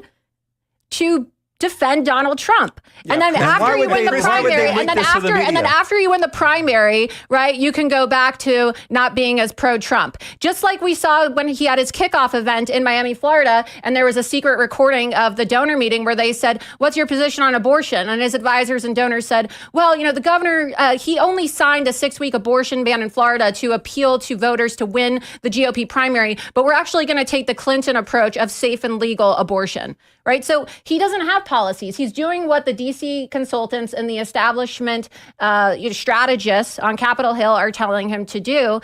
And people are recognizing that. The Florida abortion law is a huge albatross. Let me ask a question. States, unfortunately. Well, but DeSantis has already come out and said, I'm not for a federal abortion law, for instance. And here's the thing. It's really, a ridiculous premise because there's as much chance of the moon crashing into the earth tomorrow as a heartbeat bill appearing on the desk of the president. It doesn't matter what he thinks. The House and the Senate. So it's never going. It doesn't. No, but Tim, it doesn't matter. It doesn't. That's really a mute point because it doesn't matter. Moot is the word, by the way. It doesn't matter. It doesn't matter if Ron DeSantis isn't in support of a federal abortion law because it's thanks to President Trump and his, appointments of 3 Supreme Court justices, we now have overturned Roe v. Wade. And so abortion is now a state's issue. Right. So you're trying to, defend Ron DeSantis with a point that really has no substance or opinion question for where we're at. It's not a federal issue. How is it ridiculous? Do you understand what I completely understand. Do you understand what the overturning of Roe v. Wade actually did? Yes, I completely understand. Let me just say this one. Let me say this one thing. It is a states' rights issue, and this is why it's what the Democrats are going to try to do is demagogue and say, "Oh, if DeSantis is president, he's going to try to make a federal 6-week abortion ban." It's never going to happen. So DeSantis has been clear about that, but he needs to continue to be clear about that this is not a federalized issue. So we're in agreement on that. But he neutralize his advantage in swing states with that. What he needs to do is he needs to get behind the president that actually resulted in the removal of a broad question. Why has Ron DeSantis tanked in the polls? A year ago, he was the favorite 2-1, and now he's in some polls 3rd place, typically in 2nd place. Yeah, well, you got to understand. You got to understand how polling works. And a lot of people don't understand how polling works. Oh, please. Okay, here's how polling works. That for a poll, you may wonder, how can you do a poll of 800 people and have that represent 169 million voters, right? How is that possible? Well, it has to be scientifically random. What that means is that you've got to randomly call 800 people to get a response that equals what the population looks like. That used to be possible back before we had caller ID and cell phones. But now that we have caller ID and cell phones, you don't get an 80 to 90% response rate like is required. You get less than a 6% response rate. So what does that mean? That means these pollsters are all reweighting these polls. They also have a tribal behavior where nobody wants to have the big outlier poll. They all want to come in the same range. In addition, a lot of these polls are registered voter rolls. That has nothing to do with it. My question is, why is it? It's the fact that there's no such thing as a DeSantis base. Okay, there's a Trump base, and the only reason why Ron DeSantis was ever, a known entity after he won his election as governor is because of Donald Trump. Right, but let me address this. But I'm explaining the answer right now. I'm telling you the reason why. So he's plummeted in the DeSantis won by 20 points when Trump was getting his butt kicked all over the country. He was a no-name congressman, okay, who nearly got beat by a crackhead. Who nearly got beat by a crackhead known as Andrew Gillum. And if it wasn't for Donald Trump, if it wasn't for Donald Trump endorsing his failed campaign, and I will say it was Matt Gaetz, okay, and if we want to understand who was the person responsible for Ron DeSantis, it was Matt Gaetz who told President Trump to endorse Ron DeSantis. DeSantis won re-election by 20 points. He pretended. He only became popular because he pretended to be pro-Trump. He dressed his kids up in onesies. He ran campaign commercials saying that he was going to build the wall with my little toddler with Legos. He pretended to be a Trump mini-me, which is why people liked him. And possibly considered him to be a potential heir apparent to Donald Trump. And when he won Donald by Trump 20 points wanted 3 days after Trump called him to pass Ron the DeSanctimonious. torch. And 3 then days he after lied to Trump the voters of Florida. anti-endorsed He said he him, wanted to won be by governor 20 for another points. 4 years, Wait. and he stabbed Donald Trump, the man he owes his entire political career Baloney. to, in the Baloney. back. All right, hold on. This is not So- the mafia. So let's He's an actually ingrate. answer. He's an This is not the absolute mafia. Take a ingrate. look at the And answers all we the have money in right the world now. isn't going to Laura's buy him the arguments- personality transplant Right, that he okay. needs, okay? Laura's- He's on the spectrum, and he's never going to Okay, have okay, the that's- personality that's- or charisma that Donald Trump has. I agree with the charisma thing, but let's address this. Your argument is that Ron DeSantis had tremendous support because he was like Trump and behind Trump. He pretended to be like now, Trump. But we need to get to this point. You mentioned procedural issues with polling. I was trying to get to my point, and you guys cut me off on the procedural issues with polling. So what we've got is, I have seen pollsters turning out polls I have never heard of before, and I follow this stuff for a living. Who are all these people? But this is my question. These pollsters are all trying to make a buck. Who's paying for the polls? Wait, hold on. Every pollster should have to say who paid for my poll. I It's get the this, media but and the Trump are you campaign. arguing that DeSantis is only doing bad because pollsters are out to get him? I'm arguing that the polls are wrong. It's ridiculous. But why would everything's completely wrong? wrong. So why would Everything's wrong. So how? Okay, look, I understand the polls are wrong. I agree.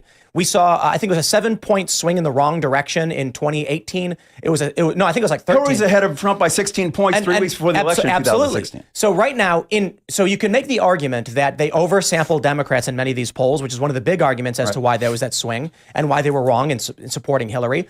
But if it's an internal GOP poll, wouldn't they favor Ron DeSantis? Which internal GOP poll are you talking about? No, what I'm saying is if the polls are asking Republican voters who they support, why would there be a bias towards Trump? Because you don't understand that most of these polls, if you have a poll of just registered voters or adults, God help us, about only with 2020 accepted, typically only about 54% of registered voters vote. So that means that about half the people, doesn't mean anything. please listen. Yes, it does.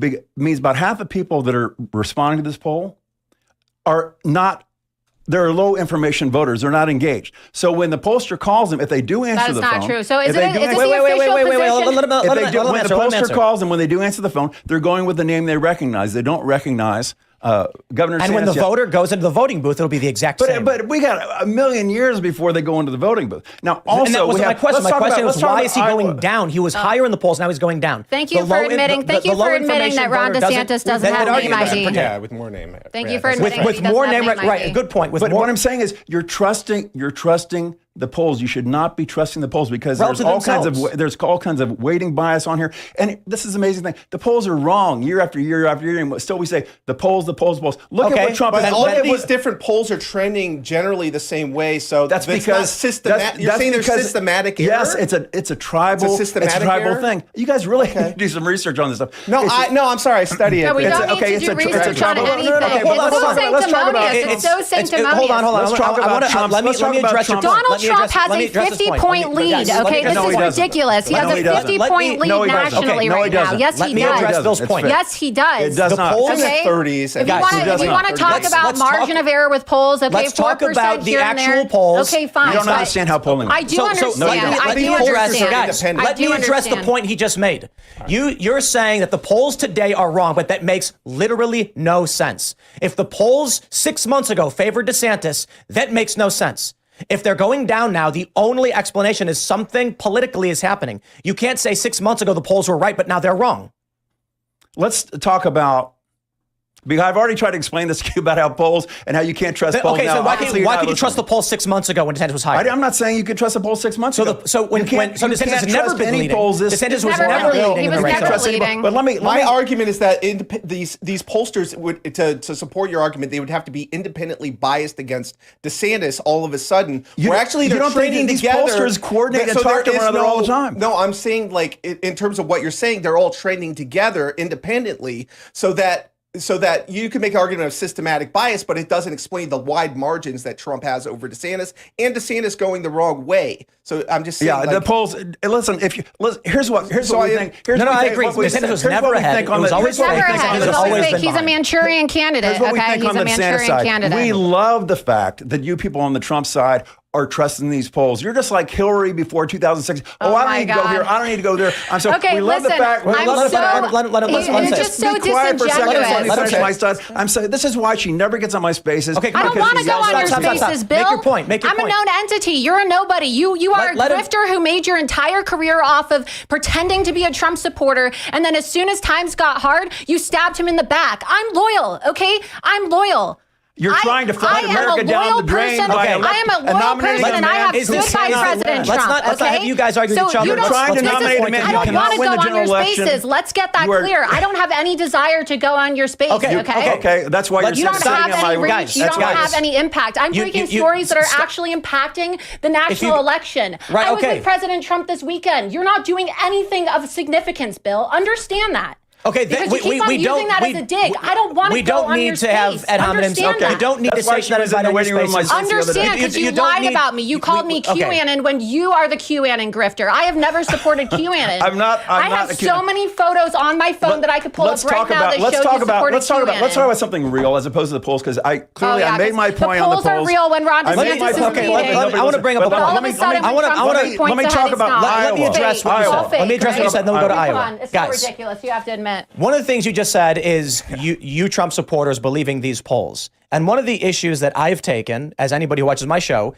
when a year and a half ago, I was hanging out with the Daily Wire crew and said, I voted for Trump for the first time. I didn't vote in 2016. Now I'm thinking Ron DeSantis because he's Trump with tact. He's younger, he's energetic, and I think he's got it.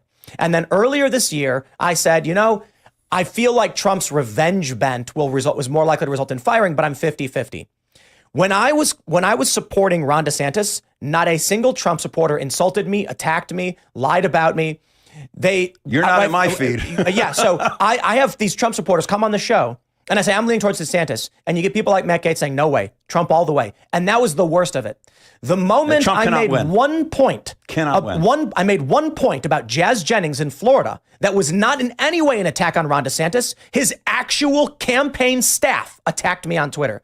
What is it with the DeSantis base that the moment I say something like, hey, Ron should have done a thing, it is a relentless barrage. And I'm not the only one to bring this up. Again, shout out to Mike Cernovich. He's experiencing the exact same thing.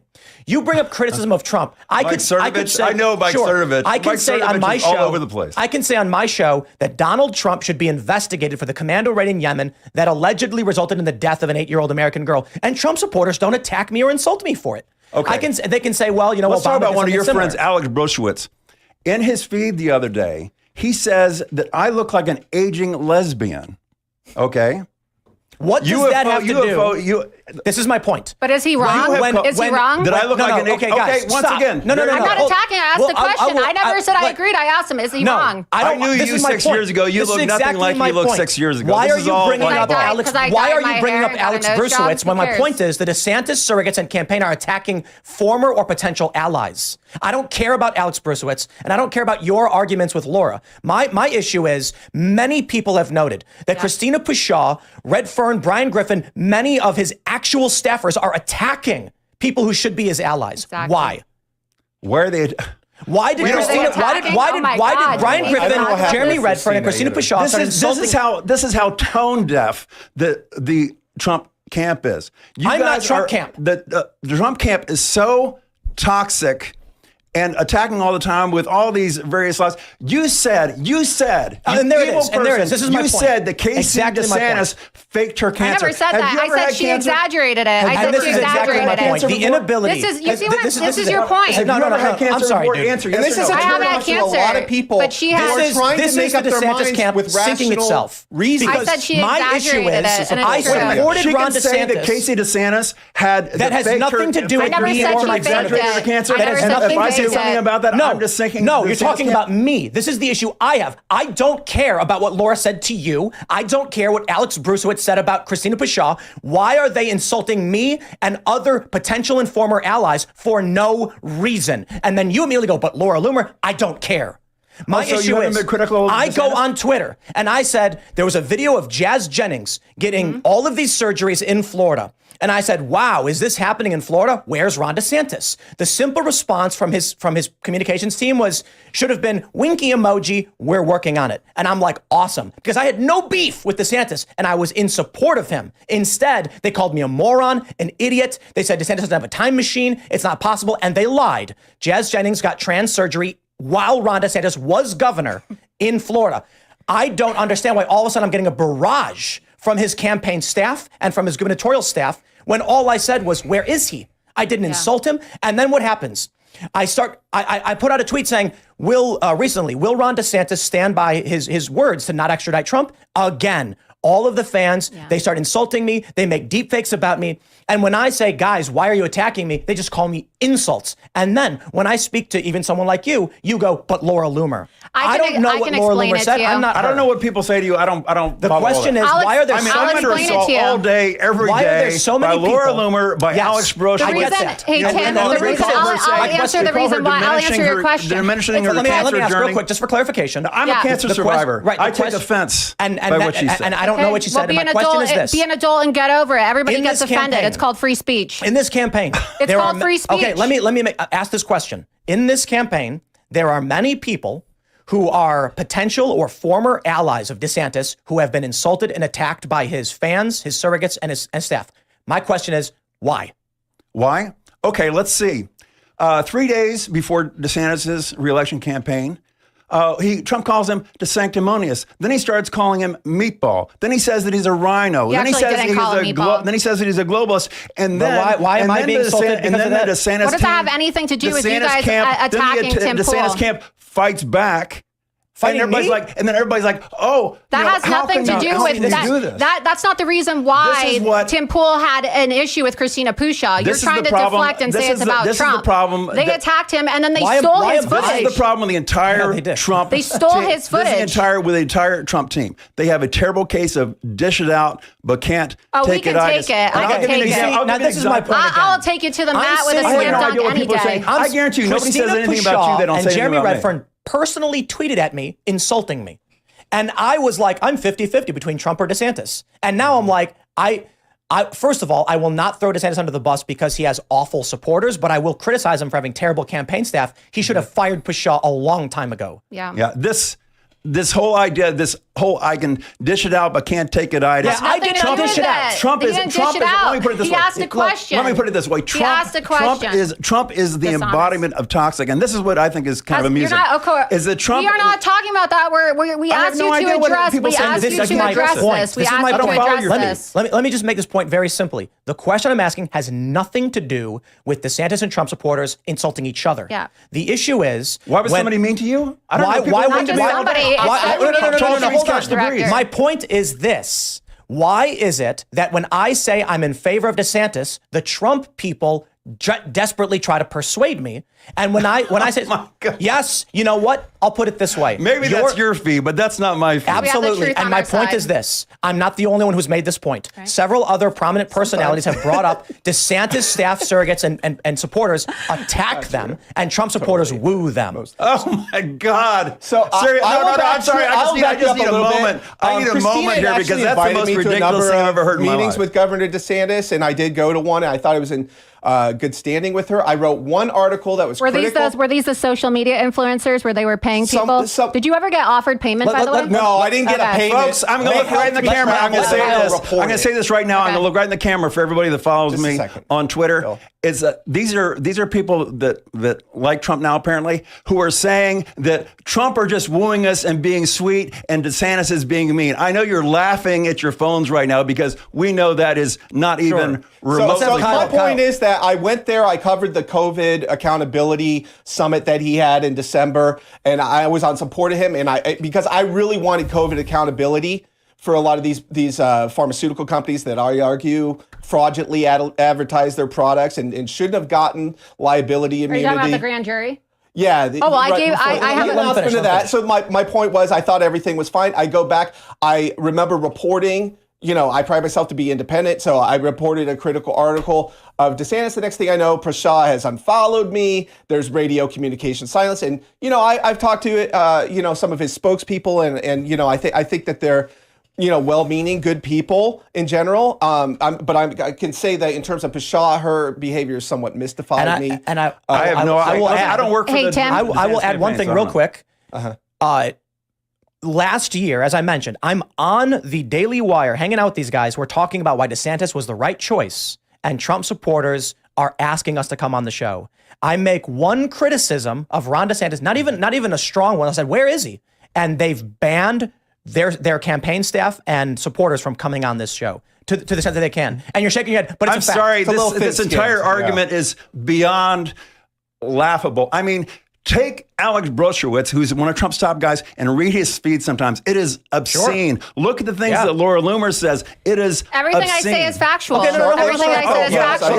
Wait. It's factual that Casey DeSantis over the nastiness has been there's been people with sharp elbows on both sides. Now let me say, I get it, but let's not do this whole thing. But Tim, I want to answer the question that he didn't want to answer. Let's not do this whole thing. I'm talking right now. Let's not do the whole thing where Trump is all brightness and light and sugar, and the DeSantis team is all evil and mean. Okay, see, this is what I can't. Here's what happened.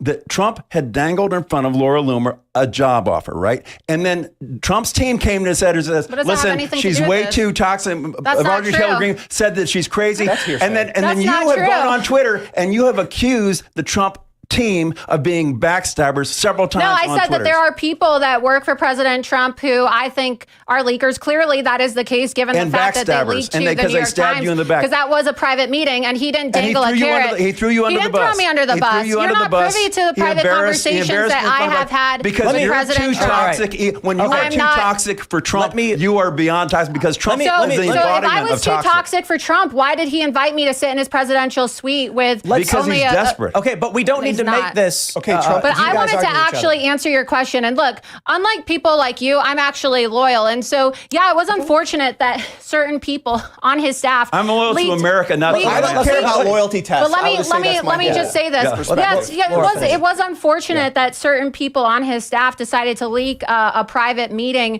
to the New York Times in an effort to try to sabotage me. But at the end of the day, my loyalty to President Trump and the America First movement is greater than my own ego. And I could have easily said, you know what? America, not to a man. I could have easily said, you know Trump what? is bad for I'm America. I'm going to flip. I'm not going to support him anymore. But I've stayed loyal. And I would love to work for President Trump. I really would. I would love to work for President Trump. And I agree that he's hired some bad people. I would like to help him have better discernment on that front. As an investigative journalist, right? I would love to help President Trump. I am an investigative journalist. You're an ambush journalist. I worked for Project Veritas. I was undercover in the Hillary Clinton campaign, and my videos were used during the debate. You don't get both sides of the story. Not an argument. I want to tell you, okay? And I want to tell you that the reason why they get so nasty towards you is because Ron DeSantis really wants state media in the state of Florida. There was actually a bill that was proposed by a legislature in Florida who was endorsed by Ron DeSantis. You can look it up, and it was called the Blogger Bill. And they wanted to, in preparation for Ron DeSantis running for president, they were hoping nobody was going to notice this so that like the Resign to Run law, they would be able to pass it through and not have any pushback, okay? The bill stated that if you wanted to even talk about Ron DeSantis positively or negatively, you had to get approval from the state first and get a license in order to actually write about him. So, and then if you didn't have the license, you would be in violation. Look it up. It's a blogger bill. Heard of this. And so Blogger bill, Florida? It's called the Florida Blogger Bill. So Ron DeSantis wanted to make it so that you had to get a state license to talk about him or else you'd be fined. And so then when this came out, people were like, oh my God, this is what you see in like communist countries. And then Ron DeSantis had a press conference and said, well, a lot of legislators use my name and I don't even know this guy. That's a complete misinterpretation. I don't even know this guy that did the bill. Meanwhile, he endorsed him. He literally endorsed the guy for re-election. Complete misinterpretation of that. It's actually not. It's actually not. There were people on the right and the left that criticized this. So they're so angry, Tim, that you're asking questions because you have the largest live YouTube show every night. Did you look it up, the Blogger Bill? Do you need me to find it? I did. It was a state senator, Republican state senator in Florida introduced the bill. And he was endorsed by DeSantis, and DeSantis lied and said he didn't know. Here, Read the bill, give read you the bill so people know, because I don't want to be accused of spreading fake news. This is real. This happened. Quote, if a blogger posts to a blog about an elected state officer and receives or will receive compensation for the post, the blogger must register with the appropriate office within 5 days of the post, the legislation says. No, but there's more too. It defines specifically the officer. mentioned DeSantis's name too, and it said you had to have a license. The bill proposed would require bloggers who write about state officials to disclose who's paying them. It would require bloggers to write Florida bill would require bloggers who write about the governor and legislatures to register with the state. Told you. Right. Okay. So let me that's answer. state media. I want to address what you said. Let me throw I need to finalize the point here about what I was bringing up. Let me just. No. We want to hear Tim. We want to hear Tim actually keep it on track. So go ahead. And then we'll throw it to you. Okay. So I don't know about that's why they came after me. I think the issue is Christina Pashaw is just not good at her job. And they decided, and there's even a lot of corporate press arguing that they decided the approach they would take to criticism or dissent is Twitter flame wars. I think they're just saying we're going to war with anybody who criticizes DeSantis, and that's been a bad strategy. But that's why, though, because they were hoping, in this legislative session. Is there a glitch in the matrix? Am I living in an alternative universe? Where I am under assault 24/7 by these. I'm not talking about you. Okay, we're not talking about you. You're let me address. I know you're right that they're coming after you. Let me address this bill that you guys are talking about. Now, the key point of that bill is not just bloggers, but bloggers are being ding, ding, ding, ding, paid for what they're doing. So basically what they're saying is these bloggers are an infomercial. It's not about whether so you're what getting they're trying, paid. yes, that's what the bill is about. No, it said if you're getting paid or if you're writing about the governor, if you're getting paid to write about the governor, let me make it clear. If you're getting paid, so it's basically I'll pull it up. You're creating an infomercial against Governor DeSantis or whatever you're doing. You should be able to do whatever you want. It's called freedom of the press. But if you're being paid, but the whole idea is if you're representing yourself as an independent blogger, okay, just stating your own opinion, that's fine. But if you're being paid by somebody to say things, you need to reveal that, hey, this is a paid. It's like an ad for a campaign ad. At the end of a campaign ad, they always say this ad was paid for by such and such campaign. The problem with these bloggers is they are not admitting they're being paid by a Trump PAC. It's a way to control.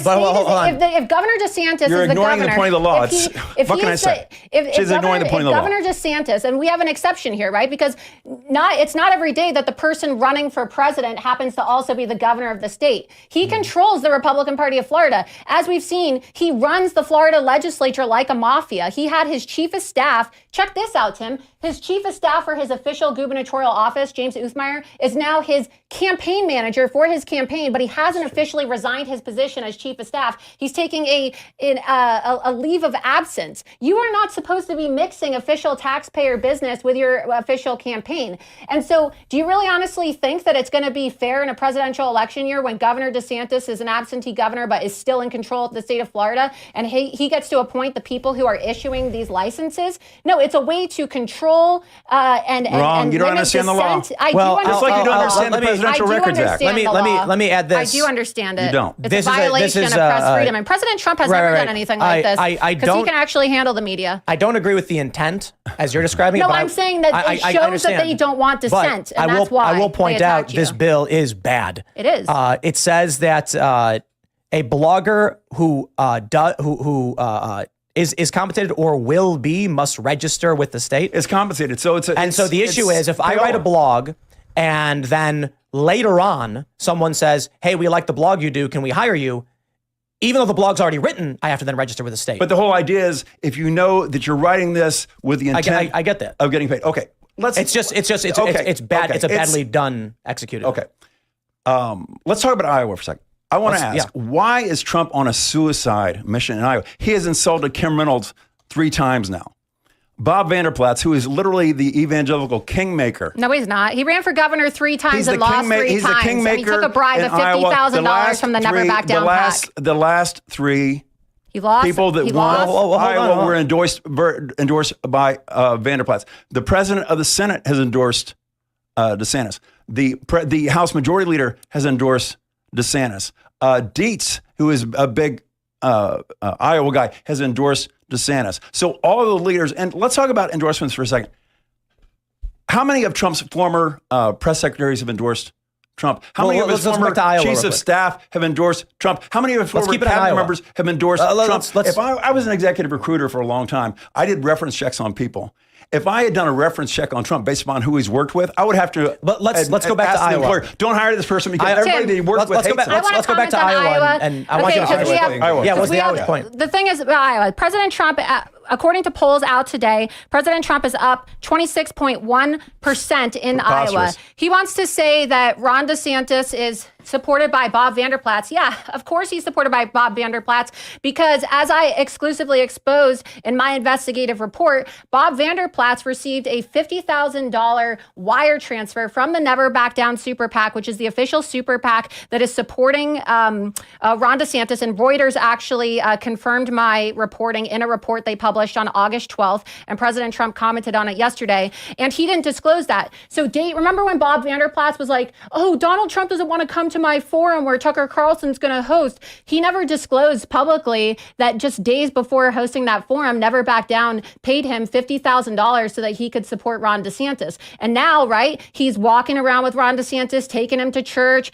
and he says that Vander Plaats is a kingmaker. Well, if Vander Plaats is a kingmaker, how come Ted Cruz isn't president? Vander Plaats endorsed Ted Cruz but in Ted 2015. Cruz won. The reason why, but if he won Iowa, I mean, kingmaker I'm makers going to say one last thing. Vander Plaats ran for governor of Iowa 3 times, and he was rejected all 3 times by the voters of Iowa. Okay, so Ron DeSantis was at the Iowa State Fair last weekend. He was flipping burgers and putting toothpicks into eggs, and there were people that didn't even know who the hell he was. And Donald Trump cucked his ass by flying his plane over the Iowa State Fair, and he is not a. He spent 45 minutes on the ground and left. Donald Trump is not a carnival. Donald Trump is not a carnival ride, and he is not a food stand, and yet he was the most popular attraction at the Iowa State Fair. Yes, he was. All fake. There were people in Iowa chanting, "We want Trump," as Ron DeSantis was awkwardly walking by. I'm from Iowa. I love you, Iowa. This isn't about you personally, but the Iowa caucuses and for the GOP has not meant anything. We had Huckabee in 2008, and then we had Santorum after that in 12, and then we had Ted Cruz in 16. It's completely but let me go to your now. point, because originally my argument was that we have to support Donald Trump because of what his enemies are doing to him, because the election's not really don't.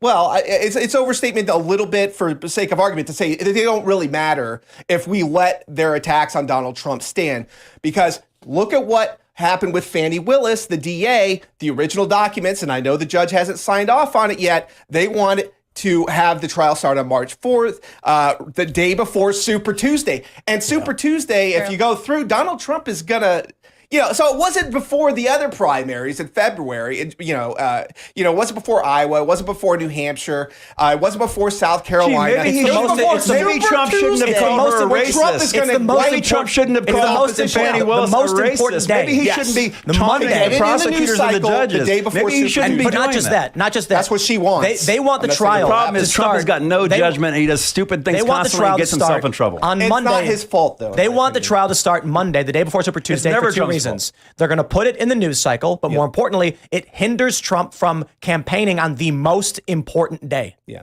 That's nuts. It's the same and it thing. Hasn't been signed off on. This is the problem. This is the problem with Trump. This is the problem with Trump. Trump knew after 2 impeachments that he's got a target on his back. The Democrats will do anything in their power to take him down. So what does he do? He takes these documents home to Mar-a-Lago. He subpoenaed to get these documents back. He lies to the DOJ, has his lawyers lie to the DOJ, so much so that he lost client-attorney privilege and asked his attorneys to commit a crime. Did all this stuff. Unforced error after unforced error. None of this Mar-a-Lago had to happen if he had just given the document. And what earthly use did he have for these documents? It is the most serious indictment, but it's a process crime trap that they ran on him. He said that all of these documents, they were all mixed up. Compared to Biden, he said that I didn't get them back because my personal documents were all mixed up with the presidential documents. First of all, you were required by the Presidential Records Act to not mix your personal documents with the presidential documents. That is in the presidential record. What's the difference between the two? What do you mean? Like, what's a presidential record versus a personal record? A presidential record is a record that is created like a daily briefing, like it's created for Trump by other people, but he not didn't Trump. Have him in a closet where Chinese actors could access them. What's a personal record? A personal record would be like, photographs of him shaking somebody's hand and so on and so forth, golf clothes, mementos, and so on and so forth. Those are completely different. And the presidential records, but here's the thing. Trump has not been indicted on the Presidential Records Act because violating the Presidential Records Act is a civil action. It's not even He has been indicted on the Espionage Act, which is taking these documents home, especially these national defense documents, taking them home and not giving them back to the part of the Espionage Act says that when the proper party asks for these documents back, if you've got them, you've got to give them back. He did not. He obstructed justice. These documents were under subpoena, and he did not give them back, and he lied about keeping them. This is another It's not a reason error, for him to not be president. Unforced error after unforced error. The man has no judgment. He knows let me put it this way. He knows the Democrats are out to get him. He was impeached twice. He knows it. So what is he doing out of his hubris and out of control narcissism, which he's got a problem with? What is he doing?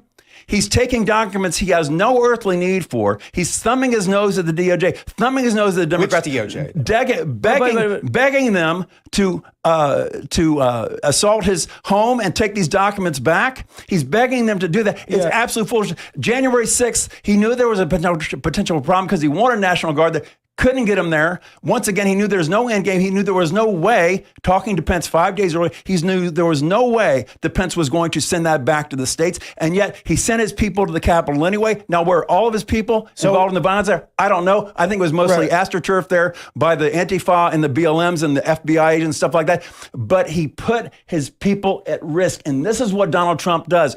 Out of his hubris, out of his narcissism, out of his need to be number one, he constantly puts his own people and supporters at risk. We don't need that in the White House. So let me. I want to address this. The reason why none of that has any meaning to be completely honest. Like I do agree, Trump has made a ton of mistakes, and it is frustrating sometimes. And they're unforced. But when they indict Trump on all that stuff, I don't get mad at Trump.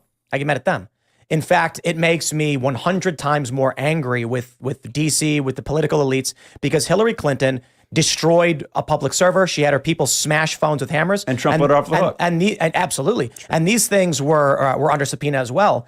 So now I'm looking at this machine that is lying every day about everything. And these indictments do nothing to make me view Trump negatively. It makes me view them more negatively. Hey, Tim, I want Trump to go in and just I tell you rampage through the ivory tower. I want to make a point about the documents. If the other field has laid out a minefield and you take your family on for a picnic. I'm mad at the people who laid the minefield. Yeah, there you go. What? Hey, Tim, I'm mad at the people who laid the mines. You can be mad, but if you don't understand the Democrats are evil and out to get you, and Trump understands that, he walks right into their trap. Let's see how evil they really are. He walks into their trap. I want to make a point. I want to make a point about this. So you're saying that he walked into the trap. Well, it was a trap, but look, every single president since Jimmy Carter has had the assistance, right, from the National Archivers with packing and leaving the White House, with the exception of President Donald Trump. And so this was a setup, okay? Usually the National Archivers are supposed to have a process where they go in, okay, to the White House with the president and the transition team, and they help them pack up documents so that things like this don't happen. And they didn't do it with President Trump, if you recall. It was completely politicized. They have a history of setting him up. They set him up by not giving him debriefings on the Russian targeting. They did not get. They allowed the security debacle on January 6th that Trump tried to warn them about. The Pentagon ignored him. The mayor's office fought. He walked right into it. He didn't walk into it. He told them have 10,000 National Guard troops. He didn't order them on January 6th. On January 6th, there were 1,000 things that could go wrong. I was warning my friends. Don't go to this thing. I felt like Admiral Akbar. It's a trap. It's a trap. Don't go to this thing. And so he led us once again into a trap, and bad things happen. The man has got no sense. He's got no judgment. We need a president who's got judgment. President Trump has got no judgment at all. We've said it 20 times. We've talked about January 6th a lot. President Trump has got no judgment at all. So we talked about January 6th a lot, but I want to say one of the biggest issues I find that is making some people, undecided in this is the issue with COVID-19. And so I want us to talk about DeSantis and Trump with regards to COVID-19 and the vaccines, because I do know that, there's a lot of fake news about Ron DeSantis's record. And as somebody who lived in Florida, right, I find it egregious that the media wants to create revisionist history and say things like Florida was free, Florida didn't have lockdowns, that Florida didn't shut down people's businesses, that Florida didn't require masking, that Governor DeSantis was somehow like never in favor of the vaccines, when all of that is just not true. No, there are people that say that Governor Not that DeSantis I know. He was in favor of that stuff for about a month. And so you had mentioned briefly, and I had wanted to, touch on this before he interrupted when you were talking about the grand jury. And that's something you don't hear about anymore. Like Ron DeSantis said that he was going to have this grand jury to hold the vaccine manufacturers accountable and to crack down on what he called vaccine misinformation that resulted in people getting injured. But then when people started doing more research and more opposition research came out that showed that actually Ron DeSantis had these executive orders. He's on video signing for the vaccine, pushing out his own misinformation, saying that they're 99% effective and that you cannot get COVID if you're vaccinated. He all of a sudden just doesn't want to.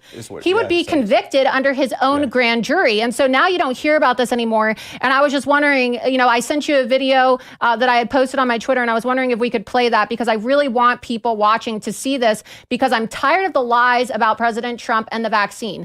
Okay, he never mandated it. He never forced it on anybody. I'm not vaccinated. I refuse to take it. But I think that it's really disingenuous for people to say, well, I'm not going to vote for Donald Trump over the vaccine. I'm going to vote for Ron DeSantis when Ron DeSantis pushed it just as much as anyone else. So if we could please play this video. Yeah, let's play it. On DeSantis, he wants a grand jury to investigate COVID-19's vaccines to determine if any lies or propaganda was pushed during the immunization campaigns. State your name for the court. I am Ron DeSantis. Ron DeSantis, the big question is does the vaccine work? So my view is if you get a vaccine, they can see it, right? The vaccines are effective, you're immune. If you are vaccinated, fully vaccinated, the chance of you getting seriously ill or dying from COVID is effectively zero. Is the COVID-19 vaccine safe? The vaccines protect you. Get vaccinated. Vaccine data is fantastic. It's a single dose. You take it one time. You don't have to worry about it. Do you support the vaccine? We're encouraged and we want to make available the vaccine. We are #1 in the country for doses per capita. I had also the privilege to be able to actually sign for the vaccines from FedEx. We're not going to stop until every senior that wants a shot gets a shot. We're going to give them more because we want the shots to go in the arms. A RICO indictment charging. I got to say something. I have to say something. This argument over Ron DeSantis' position is nothing to do with efficacy or arguments about anything medical. If you have any medical issues, talk to your doctor. This is a political question of people who are critical of Trump over vaccines or Ron DeSantis are critical of vaccines. Again, nothing prescriptive related to medical issues. That's for your doctor. But the political debate over who supported or didn't support, I think, is the question. Right. Yeah, and the media doesn't ever want to show that. And so I think it's important because I have seen that before. I'm completely in agreement that what he said there was wrong. As a matter of fact, when he came out and he said, not wrong, but that was the information that he had at the time. He's trying to protect his people. This is what he was told by the Trump team. He's trying to protect his people. Leaders have got to make decisions with only about 30% of the information. He was erring on the side of caution. But then as he looked into it, he realized that this was I will improper, make the argument that in the context of being a governor with the highest elderly population in the United States, that I think he was justified in pushing the vaccine for that population in particular. The statistics came out where the elderly, the at-risk, people who are obese could benefit and reduce their chances of serious illness or death from the vaccines. The issue was the mandates, which he was one of the first governors to, much later, after Trump had already left office, to say that there would not, to successfully get through that there would be no COVID vaccines. My point is simply just showing that he was pro-vaccine because I've seen people like Christine. And so was Donald Trump. And so is Donald Trump. I'm just saying, I know that Donald Trump has pushed the vaccine, but my point is I've seen a lot of these DeSantis social media influencers, including Christina Pushaw, whose tweets herself, are archived that show that she was talking about how pro-vaccine DeSantis was. I've now seen her do a 180 and say things that suggest that Ron DeSantis was never pushing the vaccine. And a lot of people tend to believe this because you have Fox News, which is owned by Rupert Murdoch pushing this lie, but then nobody wants to talk about the fact that Rupert Murdoch had a private meeting with Ron DeSantis at his ranch in California where he told him, let me just say this really quick, where he told him that, don't worry, all of my media empire, my entire empire, Fox News, he owns the New York Post, Fox News, the Wall Street Journal, and HarperCollins Publishing, which, by the way, you want to talk about this debate coming up. Okay, Rupert Murdoch gave Ron DeSantis a $2 million, well, it's rumored to be more than that, but at least that we know of, $2 million book deal with his publishing company, which of course was used as the shadow campaign leading up to the election before he could get the law changed. And so they want to attack Trump and say, oh, come on, Trump, you need to debate Ron DeSantis. You're a coward, right? Like, never back down. They took my video footage, which they didn't have permission to do, from my meeting with President Trump this last weekend, and they used it to create an attack ad against President Trump, and they're mocking him, saying that he should debate. Why should Donald Trump show up to a debate hosted by Fox News, which is owned by Rupert Murdoch, when Rupert Murdoch I'm so happy he's not showing up at this debate. When he gave Ron DeSantis a $2 million book deal months ago, invited him to his ranch in California and said, don't worry, we're behind you 100%. And then Discovery text messages from the Dominion Fox News lawsuit shows that Rupert Murdoch instructed all of Fox News to make Donald Trump a non-person. That's what you call a conflict of interest. And so a lot of people don't know this, and I'm tired of seeing them attack Donald Trump as a coward. Donald Trump is not a coward. He could destroy anybody on that stage, but they're not being honest about the financial and the personal conflict of interest that is presented by Fox News hosting this debate. Let's talk about the debate, though. Let me say one more thing about the vaccine. The problem, this demonstrates exactly why Donald Trump should not be president. Donald Trump becomes so ego involved with his decisions that he can't pivot away when he realizes that there's new information that there says this was incorrect. Governor DeSantis led with boldness on the vaccine to try to protect his elderly population because that's the information that he had at the time. But then in a short amount of time, he realized that new data came in. He's like, wait a minute, this is wrong. And the reason why Governor DeSantis is even in the conversation now was because he had the most open state and the most free state in America. Now, President Trump, they say that President Trump was just listening to the experts. No, many experts were coming to President Trump and they said, listen, during the middle of a pandemic, you do not want to introduce a vaccine. Why is that? Because you will create variants. People don't realize that the COVID virus, the COVID epidemic, went up like this, bell curve, was actually dying out when the vaccine came out, and then researched why, because I we don't had see variants. any connection there. Pfizer actually dragged their feet to make sure that he didn't get credit before the election. Before they released the vaccine, and but you can see that. The important thing to say here, because I really looked at this and I changed my mind. I did deep research on this, and I actually changed my mind because my view of it was that DeSantis was out in front. He was out there leading things from the very beginning. But actually, if you go back to April, they started the lockdowns. And April 1st, and then April 30th, he said, we're going to start easing the lockdowns. And it wasn't until September that they said, effectively, your business is open. We're not going to stop you.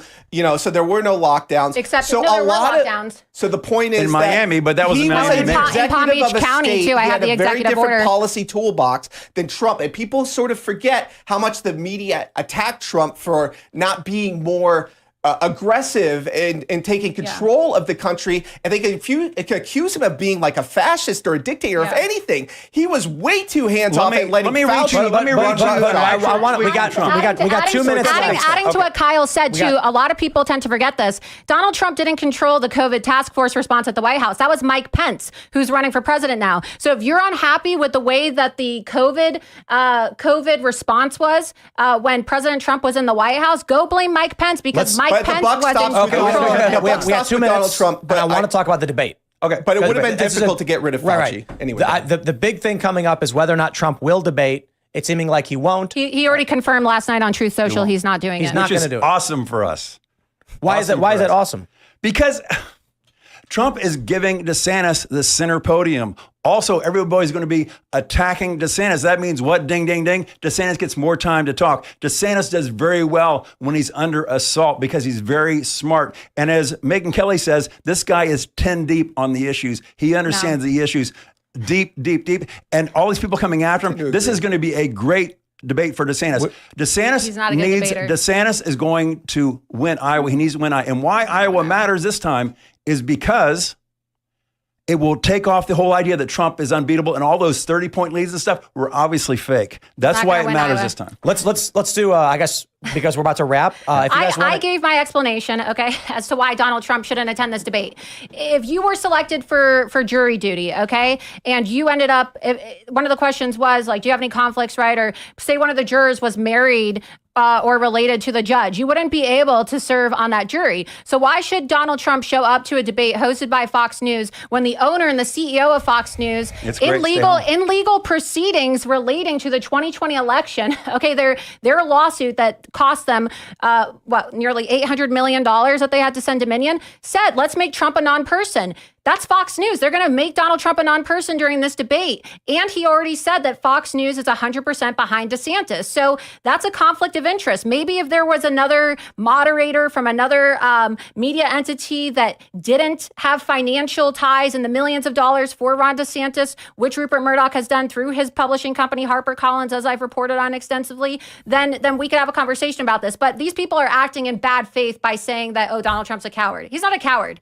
And Ron DeSantis is not a good debater. Look, Charlie Crist, okay, his policies are left-leaning, but he absolutely destroyed Ron DeSantis during the gubernatorial debate by asking him, are you going to commit to serving all 4 years? And DeSantis, he's on the spectrum, as I said. Politico's reported about how he's, likely autistic.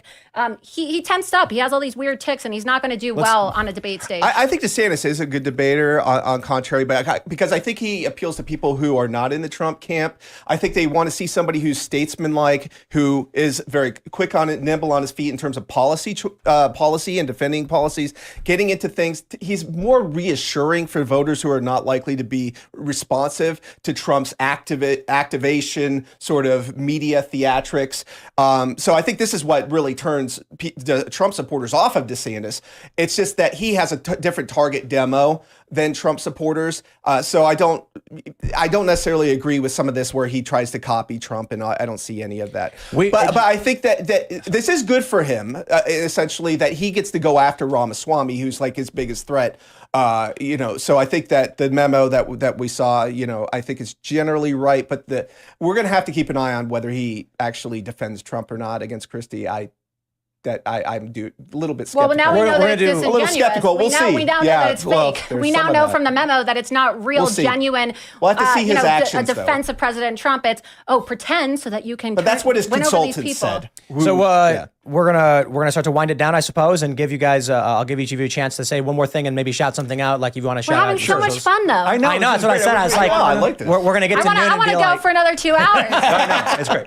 But so, final thoughts, and then shout out your social. Final thoughts. I think that not showing up for the debate makes Trump look weak and afraid. Okay, and I think to the average voter who's not that engaged in this, watching this the first time, they're going to be like, "Where's Trump? This is a problem for him." I think DeSantis is going to shine. As far as, and something we didn't talk about this whole time, which is unfortunate, is I don't believe that Donald Trump can win the general election. I think a vote for Trump in the primary is a vote for Joe Biden in the general election, because Trump cannot win, especially if he's convicted on one of these 85 million different counts. He's not going to win the general election. So that is half of my entire situation is we're looking at an impossible candidate that cannot win. And that's why I oppose him. And that's why I'm in favor of Governor DeSantis, because I think Governor DeSantis can win and will win this election. And he's going to win the primary too. He's going to take Iowa, then he's going to take New Hampshire, then he's going to take South Carolina. Trust my words. South Carolina will be Trump's firewall. If DeSantis can break through there, all the other candidates will be off the map. This is a whole different game. And this is why Iowa matters this time more than other times, because it will break that veil of invincibility that these pollsters have created with these fake polls for Trump. We will all of a sudden know that those 30-point leads in the polls were absolutely fake. If DeSantis loses Iowa, I agree. DeSantis is in trouble. He needs to win Iowa. That's why he's all in on Iowa. I will agree with that. He needs to win Iowa. Right on. Do you want to shout out your social media, Twitter? Oh, yeah. Sorry. I'm Mitchell VII at Twitter. And I appreciate you coming by. My website is yourvoicenews.com. And I put out daily podcasts, and we usually do 70 to 400. We just did a 425,000 views one the other day. So those get good viewership, and we appreciate you on that. I'm 100% DeSantis. Was a Trump guy. Know where they're coming from. Now I'm 100% DeSantis. Right on. Yeah, so I want to thank you for giving me the opportunity to make the case for President Trump. And look, I think that's what we need to understand is that we are right now in an unprecedented time in our nation's history. Okay, law and order is under attack, and our freedoms and our liberties are under attack, not just by the Democrats and a weaponized DOJ, but also by the Republican Party that is just as guilty by standing by and being silent because they're complicit. Okay, this is a uniparty. And as we have seen by Donald Trump's first term in office, okay, he is the voice for the forgotten man, okay, the forgotten American that has been screwed over by both political parties. And I think that at the end of the day, when you talk to most people, we actually have more in common than we think and that we know, because this two-party system that they have brainwashed everybody into thinking exists is used to divide us, when in reality, it is just a uniparty that wants to have selections as opposed to elections. And it wasn't until Donald Trump that the American people and the forgotten man actually had a voice. And people can try to discredit and erase President Trump's legacy. That was the whole purpose of deplatforming after January 6th. But I brought a copy of 1,000 of President Trump's accomplishments, okay? You can easily find President Trump's accomplishments, and you need to read through this because he's tried and true. Running a state is not the same as running a country. We know that President Trump had success, okay? You admitted it yourself when you had your show. You called him many times the greatest president this country's ever had, and your show every single night. I have never in my life said that Trump is the greatest president this country has ever had. I have it on my phone, you saying that he was sent by God to save this country, okay? That's not the same as saying that, you're saying he's better than Abraham Lincoln, better than George Washington. Are you kidding me? The fact of the matter is, let's clear the record. I never said that. Final thoughts. He has a proven record, okay? And as President Trump often says, okay, the only thing standing in between you and them, and you as in the American people, and them being the weaponized government, is me, President Donald Trump. And so if they take him, then they're coming for us next. And everybody needs to put their personal feelings about personality aside and say, do you really want to live in a country where they could potentially send a president to jail for 700 years, let him die in prison, okay, over his contesting of an election? Don't you want to be able to express your opinion on issues like election integrity and big tech social media censorship without having a fear that you're going to be locked away as a political prisoner of an illegitimate communist regime for the rest of your life? And I'm asking people, you don't have to be friends with Donald Trump. We're not asking you to go have a beer with this guy. Not that he would because he's sober, but we're not asking you guys to go have dinner with the guy or go watch a game of golf with him. Although I had a lot of fun doing that, okay? We're asking you to elect the most competent and qualified person who can get our country out of this mess, because we are losing our country and we will fall to communism. We will fall to stolen elections if we don't get President Trump back in the White House. And so I am honored to support President Trump. I'm a Trump loyalist. I've always been a Trump loyalist. Nothing is ever going to stop that or change that. Okay, I don't care what people say. There's nothing that would stop me from voting for President Trump, even if he was in a jail cell. And I invite all people watching to join me in fighting for President Donald Trump just as hard as he fought for all of us over these last 7 years when he didn't need to do this. He gave up a life of luxury so that he could give us a voice, and we need to fight for President Trump like he fought for all of us. So, like I said, Donald Trump did nothing wrong. I wear this shirt everywhere I go. And obstruction of justice is nothing wrong. Oh, and final thoughts, because Laura needs to shout out her. Okay. My final thoughts is just shout out please follow me. Yeah. Okay, I'm banned on most social media sites, so you're not going to find me on Facebook or Instagram or any of that stuff. But I am back on Twitter now at Laura Loomer. Please follow me. And we didn't get to talk about everything today, so please follow me and subscribe to my Substack. It's lauraloomer.substack.com. And that's where you can read all of my in-depth investigative reports on this issue and see all the receipts and evidence for yourself. I'm also on Gab, Truth Social, and Getter at Laura Loomer, and then on Telegram at Loomered Official. Right on. So that's where people can follow Kyle, me. final thoughts and shout out. All right. So in normal times, I would support Ron DeSantis for president, but these are not normal times as I've laid out. I think that Ron DeSantis and Trump are very much on the same page in terms of their policies, but I would give DeSantis the edge in terms of bureaucratic bureaucratic management and being able to fight the culture war. I think there's a lot of things he's been out in front fighting ESG, fighting central bank digital currencies, the parents' rights bill. I think supporting girls' sports. I think that he's really attuned at that, but he can do it in a way where he's like a nuclear submarine. He could run silent, he could run deep, and he can attack the enemy before they even know it. Trump is like a battleship. He goes in, he's loud, guns blazing, but the enemy can see him from 1,000 miles away. So I think that, in terms of the art of war that Donald Trump likes so much, DeSantis is much more astute at being able to remain formless and be able to take his enemy by surprise. But again, this is war that we're in. This is a culture war, and it's bigger than that now. Circumstances have changed. The political prosecutions, they are launched when Donald Trump decided to run for re-election in 2024. So they are rigging the election now, just like they rigged it in 2020, and they tried to rig the election in 2016. And I'm using that term in terms of just unfairly abusing the system in order to get a political outcome. So it should be very clear what I'm meaning by that. So I think that he's exposing both the GOP establishment as being feckless, as not really taking action to fight the Democrats. So they're acting too much like controlled opposition.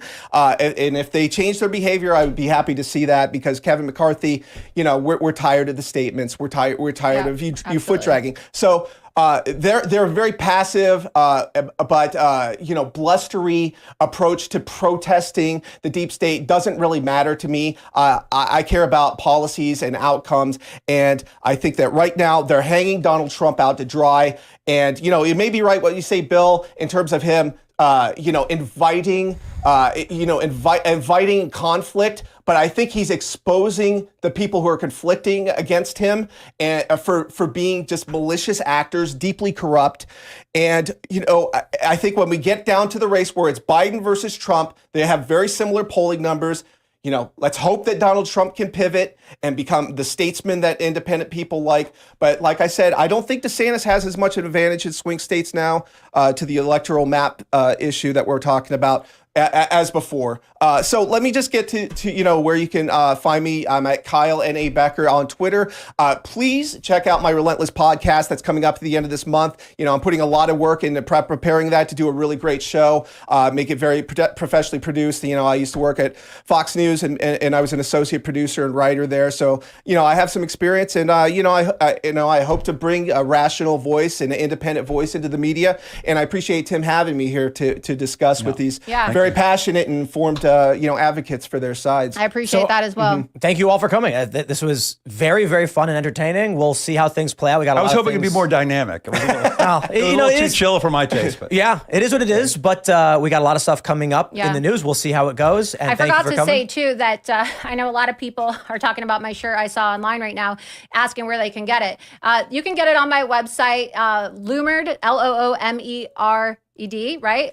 Loomered, like getting loomered.com. And that's also the name of my book. I forgot to plug my book, Loomered, How I Became the Most Banned Woman in the World. I want to thank Tim because I didn't get to say this earlier. A lot of people have demonized me and lied about me and denied me a platform over the last few years, but you're one of the only people that actually stood up for free speech. And I recognize that even though this is my first time on your show, I really want to thank you for defending me and calling out the election interference of my campaigns, because you have a lot of integrity. And even if you don't agree with somebody on everything, you still fight for free speech. And not many people are willing to actually allow such, polarizing figures online who are at each other's throats to have a platform. And in an age of cancellation and censorship, I want to thank you so much for always fighting for free speech. And it means a lot to me as somebody who, has been silenced. Right on. Well, thanks. One last thing. People need to be clear. There's nothing in the Constitution that says that being a presidential candidate provides you immunity from prosecution. And this whole idea that, well, if you're prosecuting Trump, it must be election interference. There is nothing in the Constitution that says you cannot indict a presidential candidate. So let's conclude by but lest we go all the way back into it, we'll wrap it up there. But thank you for coming. Thank you guys for hanging out. Thank you all for watching. This has been a blast. We're going to do a lot more of these, and we'll see you all next time.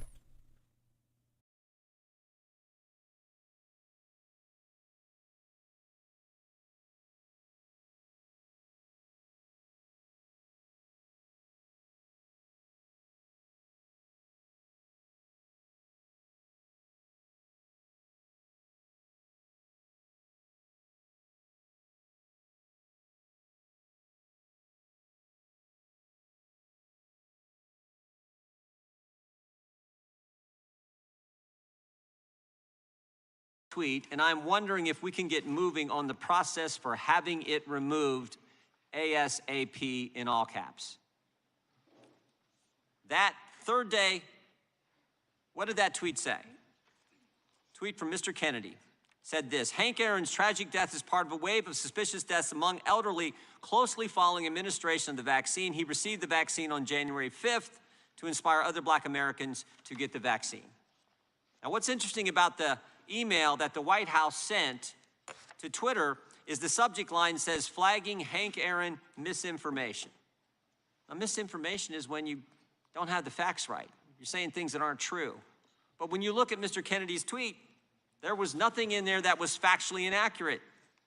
Hank Aaron, real person, great American, passed away after he got the vaccine, just pointing out facts. And yet the White House on the third day was trying, actually 1:04 a.m. on January 23rd, 2021, 37 hours into the administration, they were trying to censor Mr. Kennedy. I find that interesting, the irony here, trying to censor the guy who's actually their Democrat primary opponent. Go figure. 3 months earlier, the FBI helped censor our second witness, Miss Morris's story.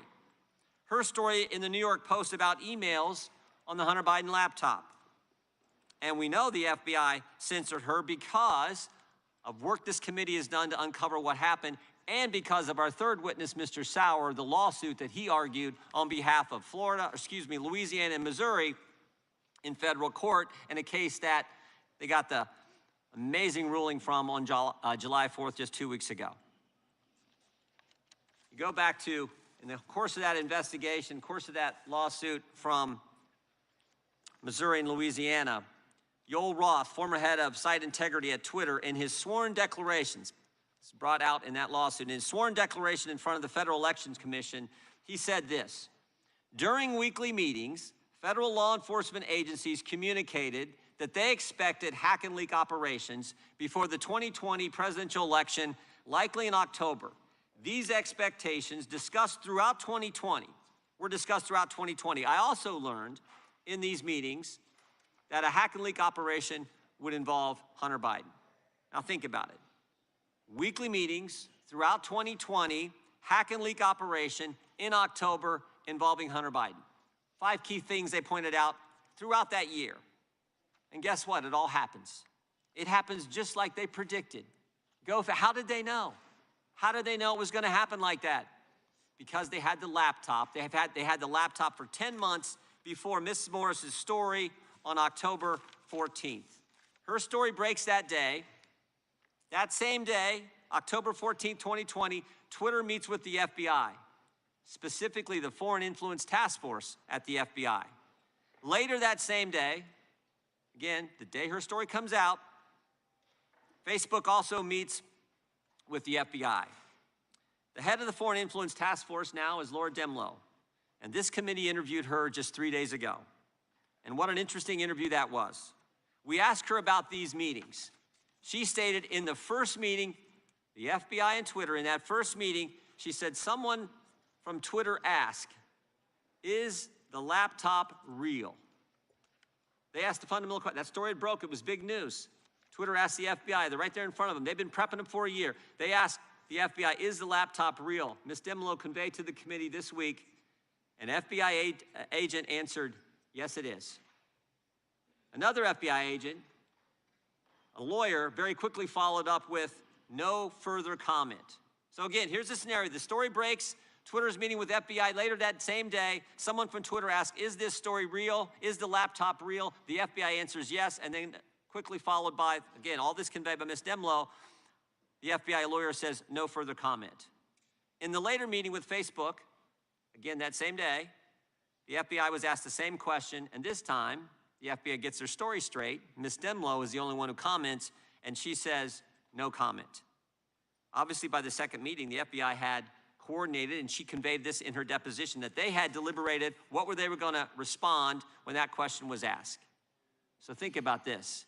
After being repeatedly told a hack and leak Russian info operation is coming for a whole year, it arrives on October 14th in the form of Ms. Morris's story, an accurate story. Our government knows the laptop is real. They know it's not a Russian information op, and they know the story is true, but when directly asked, they say no comment. And of course, Ms. Morris's story is censored. Visibility filtered, the term that the tech companies use. No, you can't direct message, you can't send it. Keeping the American people from valuable information just days before the most important election we have, election for commander-in-chief, election for the presidency of the United States. That's why Ms. Morris is here today. She knows what it's like to be censored. It's why Louisiana and Missouri filed the case. It's why Mr. Sauer argued the case. And frankly, it's why Mr. Kennedy is running for president. It's to stop. Help us expose and stop what's going on. This alliance, big government pressuring private entities to censor Americans. I think in Ms. Morris's testimony, which I read this morning, big tech, big government working together, big media working all together to censor American speech. So we look forward to your testimony over the next few hours. But I will tell you this, just get ready. I think these guys, Ms. Morris, get ready. Last time we had a journalist sitting there, they were trying to get them to divulge their sources. So be ready, but I know you can handle it. We appreciate your willingness to come forward. We appreciate your willingness to fight for the First Amendment. With that, I yield to the ranking member for an opening statement. Thank you, Mr. Chair, and good morning to everyone. Just have some administrative matters first. I wanted to introduce into the record page 55 from the committee's interview with FBI employee Roya Demlow, who you just spoke about, which took place on July 17, 2023. In that line, she says, the question was asked, okay, if someone were to leave here today, were to leave this interview and were to suggest or imply that when you said the laptop was real, that it meant that the FBI had affirmatively determined in October 2020 that the laptop belonged to Hunter Biden, that the contents belonged to Hunter Biden, and that the contents had not been manipulated in some way, would they be representing what you said, correct? Answer by Ms. Demlow. They would be representing what I said because I don't have much knowledge of that. They would be misrepresenting what I said because I don't have much knowledge of that. Because this committee likes to misrepresent or leave off complete sentences of what individuals said, I'd like to introduce this into the record at this time. Thank you. And as to no comment by an FBI, that's usually what they say when there's an ongoing investigation, particularly when it's a couple of days before an election. But why are we here? Why? You know, that's been the question that quite a number of people have been asking me. Why are you having this hearing? What does this have to do with inflation? What does this have to do with the cost of living? What does this have to do with the everyday lives of Americans, the thing that the Republican Party said that they would focus on if they had control of the House? Why would the Republican leadership and the committee majority give a hearing and a platform to the witnesses today, specifically to Mr. Kennedy, a man who has recently claimed that COVID-19 is targeted to attack Caucasians and Black people? The people who are most immune are Ashkenazi Jews and Chinese. And before that, in his film, Medical Racism, The New Apartheid, that film stated that COVID-19 vaccines do not work for Black children because of their, quote, kick-ass kind of immune system, that hyper, superhuman, subhuman kind of language. He also said, even in Hitler's Germany, you could cross the Alps to Switzerland. You could hide in an attic like Anne Frank did, to imply Jews in Nazi Germany had more freedoms than unvaccinated Americans during the COVID-19 pandemic. Now, many of my Republican colleagues across the dais will rush to cover that they have Mr. Kennedy here because they want to protect his free speech, that they do not believe in American censorship. This is not the kind of free speech that I know of, the free speech that is protected by the Constitution's First Amendment. But free speech is not an absolute. The Supreme Court has stated that. And others' free speech that is allowed, hateful, abusive rhetoric, does not need to be promoted in the halls of the people's house. This Republican charge of free speech is being used by Republican members to promote quasi-science, Things such as the replacement theory that says that brown people are replacing good white Americans here in this country. Let's not remember that this country first belonged to brown Native American people. It's a rallying cry for bigotry and hate. There are members of the Republican conference who also frequently suggest that Americans have to deal with COVID rules as the same as oppression of Nazi Germany. Indeed, some have even questioned whether the Holocaust took place. We have staffers who openly follow white supremacy without any condemnation of the Republican conference. Some give it chuckles, slaps on the back, shrugs, all under the mantra of free speech. It's a free country. You absolutely have a right to say what you believe, but you don't have the right to a platform, public or private. We don't have to give one of the largest platforms of our democracy, Congress, this hearing. Our right does not mean that we as Americans are not free from accountability. And that's what's distressing about this hearing. Even knowing what they know about Mr. Kennedy's hateful, evidence-free rhetoric, and even though they've invited any number of witnesses to make their point, Speaker McCarthy, Chairman Jordan affirmatively chose to give this a platform. They intentionally chose to elevate this rhetoric to give these harmful, dangerous views a platform in the halls of the United States Congress. That's endorsing that speech. That's not just supporting free speech. They have co-signed on idiotic, bigoted messaging. It's a conscious choice. There's no doubt as to why they're making the choice. It's not to guard free speech or to ensure equality for all. All of this, as you'll hear throughout this hearing, is to show us by their conduct over and over and again that any attack on Joe Biden to get Donald Trump back in the White House is what they need to do. They think that by hurting the Biden administration, by putting Mr. Kennedy on display, they have said that he's only running for censorship. I think people run for the President of the United States because they want to advance the American people.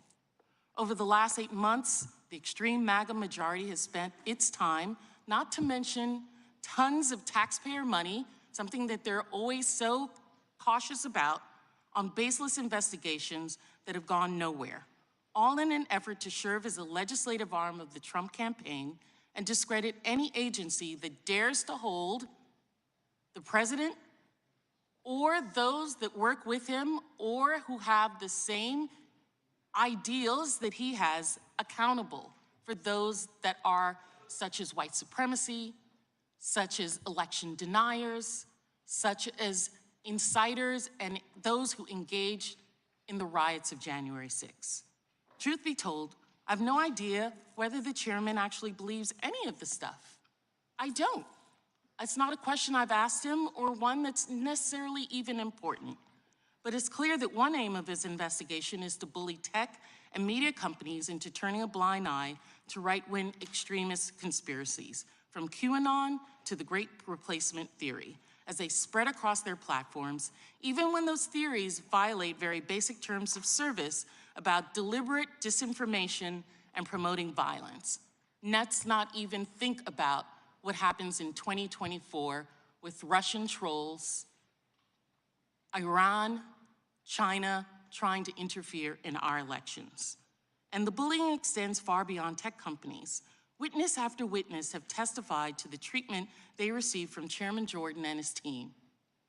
One of our earliest witnesses, Nina Jankovic, told the committee about receiving thousands of death threats and being told to go into hiding while she was pregnant with her first child, after Chairman Jordan first posted a doctored video of her. When Politico asked Mr. Chairman Jordan about the threats, his office responded, "She deserves to be held accountable."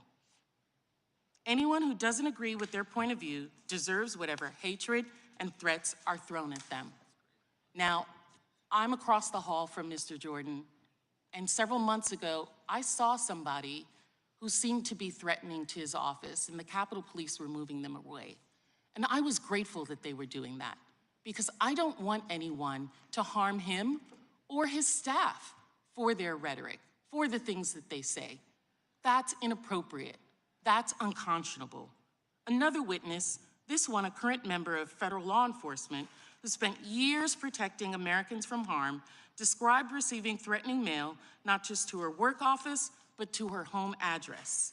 Someone out there has figured out where this person lives and is targeting them based on disinformation this committee itself spread. She summed it up in a single sentence: "I'm frankly scared."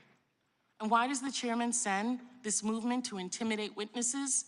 To change their behavior, of course, to make it less safe for law enforcement officers to enforce the law, and less likely that researchers and companies will combat the spread of hate and violence online. One witness, an academic whose organization helped identify disinformation threats to election processes and procedures, described the threats sent to him and his family in detail.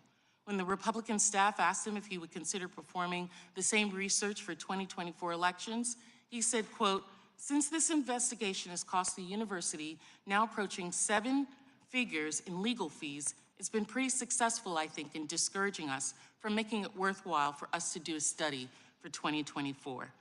Another witness, a researcher who analyzed massive data sets to assess the way that rumors spread online, was explicit and personal about the effect of the threats on her life. I mean, quite frankly, I don't have kids. And if I did, I would no longer be doing this work. I'm worried about my students. I know they're worried about doing this kind of work because of these kinds of threats and what they see that I'm going through. And at the same time, I just think the work is so important, and I want to make sure it keeps going. So I don't want to step off that stage. I think we have like special skills that can be really useful and helpful and help our country grow stronger. And this is having a chilling effect. And it's not just me. Other researchers are experiencing the same thing. These are the fruits of this committee's majority investigations. If MAGA Republicans agree with you, you're given a platform to spread any conspiracy theories, no matter how harmful. And if they disagree with you, you get death threats until you have to go away. These folks have a plan. They want to force social media companies to promote conspiracy theories because they think that's the only way their candidate can win the 2024 election. They want to bully the experts into abandoning their work on disinformation to pave the way.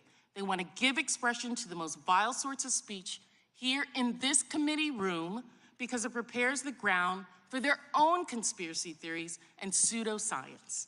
And they apparently don't care how many people are hurt or die as a consequence of their actions, either through lies about vaccines or threats to the safety of witnesses, because nothing is more important to them than power. It's a free country. Both Chairman Jordan and Mr. Kennedy are free to say whatever they want. It's the chairman's right to promote any of the views he wants to promote. But that freedom doesn't mean that the rest of us can't see what they're doing and demand something better from our representatives, from my colleagues, from this Congress. Be better than the witnesses, my colleagues. Let's be better. Let's get about the business, the real business of the American people, and stop the division, the divisiveness that is being promoted through this committee. I yield back. Gentlelady yields back. I would ask unanimous consent to enter into the record from page 29 of Ms. Demelow's testimony from 3 days ago. Question, do you recall whether any of these social media companies you were meeting with asked you any questions about the laptop story? I do was her answer. And what is your recollection? Somebody from Twitter essentially asked whether the laptop was real, and one of the FBI folks who was on the call did confirm that, quote, yes, it was, before another participant jumped in and said no further comment. Question, do you recall who from the FBI said it was real? I do, and who was that person? I'll have to get back with you. Without objection, we'll enter that into the record. We now want to introduce our witnesses. I want to start with Ms. Emma Jo Morris. Ms. Morris is politics editor at Breitbart News. She previously served as the deputy politics editor at the New York Post, where she authored the Post coverage of the Hunter Biden laptop and its contents in 2020. Ms. Maya Wiley is the president and CEO of the Leadership Conference on Civil and Human Rights. She previously served as counsel to New York City Mayor Bill de Blasio. and at the American Civil Liberties Union and the NAACP Legal Defense and Education Fund. We welcome you as well, Ms. Wiley. Mr. John Sauer is the Special Assistant Attorney General for the Louisiana Department of Justice, and he is one of the lead lawyers in the Missouri v. Biden case that I referenced in my opening statement. He previously served as Deputy Attorney General for Special Litigation with the Missouri Attorney General's Office and Solicitor General of Missouri. He clerked for Judge Michael Ludig and Justice Antonin Scalia. And then our final witness is Mr. Kennedy. I will turn to our colleague, Mr. Roy, member of the Judiciary Committee, and waved on to the subcommittee to introduce Mr. Kennedy. Thank you, Chairman. Robert F. Kennedy Jr. is the son of a former Attorney General Robert F. Kennedy and the nephew of America's 35th President, John F. Kennedy, the third of 11 children. He graduated from Harvard University. We won't hold that against him because he went on to receive his law degree from the University of Virginia School of Law, my alma mater, as an undergraduate. Some viewing Mr. Kennedy through his last name, but that does a tremendous disservice to his life's work, whether you agree with it or not. Out of law school, Mr. Kennedy built his career as an environmental lawyer, representing New York City environmentalists and environmentalists across the globe in numerous legal battles. His work culminated in the landmark New York City Watershed Agreement focused on the cleaning of New York City's waterways. After the 2008 election, Politico reported that President-elect Obama strongly considered Mr. Kennedy to head the Environmental Protection Agency. He went on to found Children's Health Defense, a national organization intended to address childhood chronic disease and toxic exposures. I assume that being a father of 7, in addition to being one of 11 children himself, fuels his interest in children's health. Following the 2016 election, Mr. Kennedy met with then-President-elect Trump to discuss his potential for a committee to examine vaccine safety and scientific integrity. Their conversation also touched on the CDC and ways to increase independence from financial conflicts. Most recently, Mr. Kennedy announced his campaign for President of the United States. During his campaign announcement, he stated, quote, "My mission over the next 18 months of this campaign and throughout my presidency will be to end the corrupt merger of state and corporate power that is threatening to impose a new kind of corporate feudalism in our country," end quote. It is for this that Mr. Kennedy finds himself receiving the scorn of both the political left and right. Because if one dares challenge the orthodoxy of the powers that be, then one is their enemy. As a graduate of the University of Virginia, Mr. Kennedy no doubt knows the following quote, for here we are not afraid to follow truth wherever it may lead. Thomas Jefferson. That truism was lost during the COVID pandemic. Individuals receiving scorn simply for asking questions, people being silenced for challenging the status quo. These are the kinds of questions that should have been publicly debated, and this hearing is focused on that truth, and we welcome Mr. Kennedy. I thank the gentleman, Mr. Kennedy. We're glad you were here. We will now proceed with the open statement. But before I do, I want to introduce the guy sitting behind you, Mr. Kennedy, who was a former colleague of ours, and maybe more importantly for me, a good friend of mine, Dennis Kucinich, who served in the United States Congress for 14 years, I believe, and great Buckeye. So we welcome Dennis, and I know Elizabeth's here as well, and we appreciate your service, Dennis, and your commitment to the First Amendment.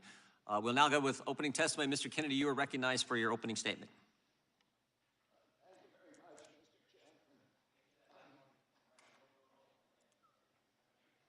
As mine's not. Make sure it's on. Mr. Chairman, are you going to swear in the witnesses?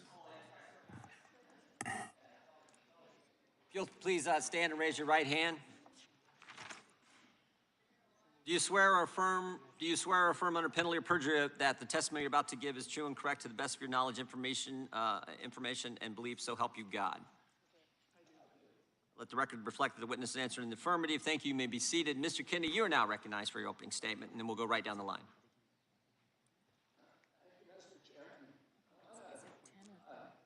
He's going to go a little longer.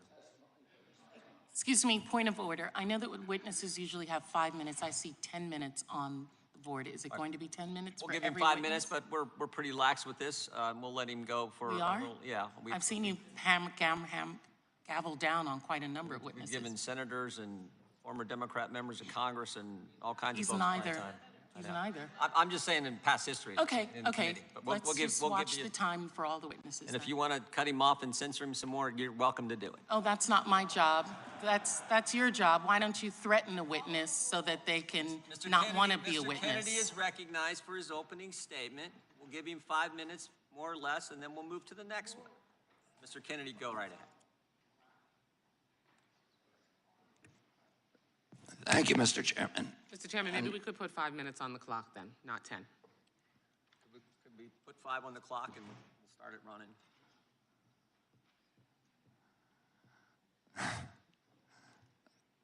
Thank you, Mr. Chairman. And I want to put aside my written statement for a moment and address one of the points that was brought up. I think an important point by the ranking member, that this body ought to be concerning itself with issues that impact directly the American people. The rising price of groceries, 76% over the past 2 years for basic food stuff, the war in Ukraine, the inflation issues, the border issues, many, many other issues that concern us all as a nation. We can't do that without the First Amendment, without debate. When I gave my speech, my announcement speech in Boston 2 months ago, YouTube, I talked about all those issues. I focused on grocery. I focused on the fact that working class people can no longer afford to live in this country.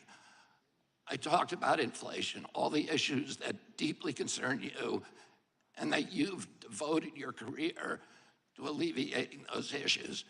5 minutes into my speech, when I was talking about Paul Revere, YouTube deplatformed me. I didn't talk about vaccines in that speech. I didn't talk about anything that was a verboten subject. I just was talking about my campaign and things, the conversation that we ought to be having with each other as Americans. But I was shut down, and that is why the First Amendment's important. Debate, congenial, respectful debate is the fertilizer, it's the water, it's the sunlight for our democracy. We need to be talking to each other. Now, this is a letter that many of you signed, many of my fellow Democrats. I've spent my life in this party. I've devoted my life to the values of this party. 102 people signed this. This itself is evidence of the problem that this hearing was convened to address. This is an attempt to censor a censorship hearing. The charges in this, and by the way, censorship is antithetical to our party. It was appalling to my father, to my uncle, to FDR, to Harry Truman, to Thomas Jefferson, as the chairman referred to. It is the basis for democracy.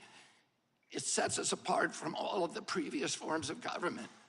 We need to be able to talk, and the First Amendment was not written for easy speech. It was written for the speech that nobody likes you for. And I was censored not just by the Democratic administration, I was censored by the Trump administration.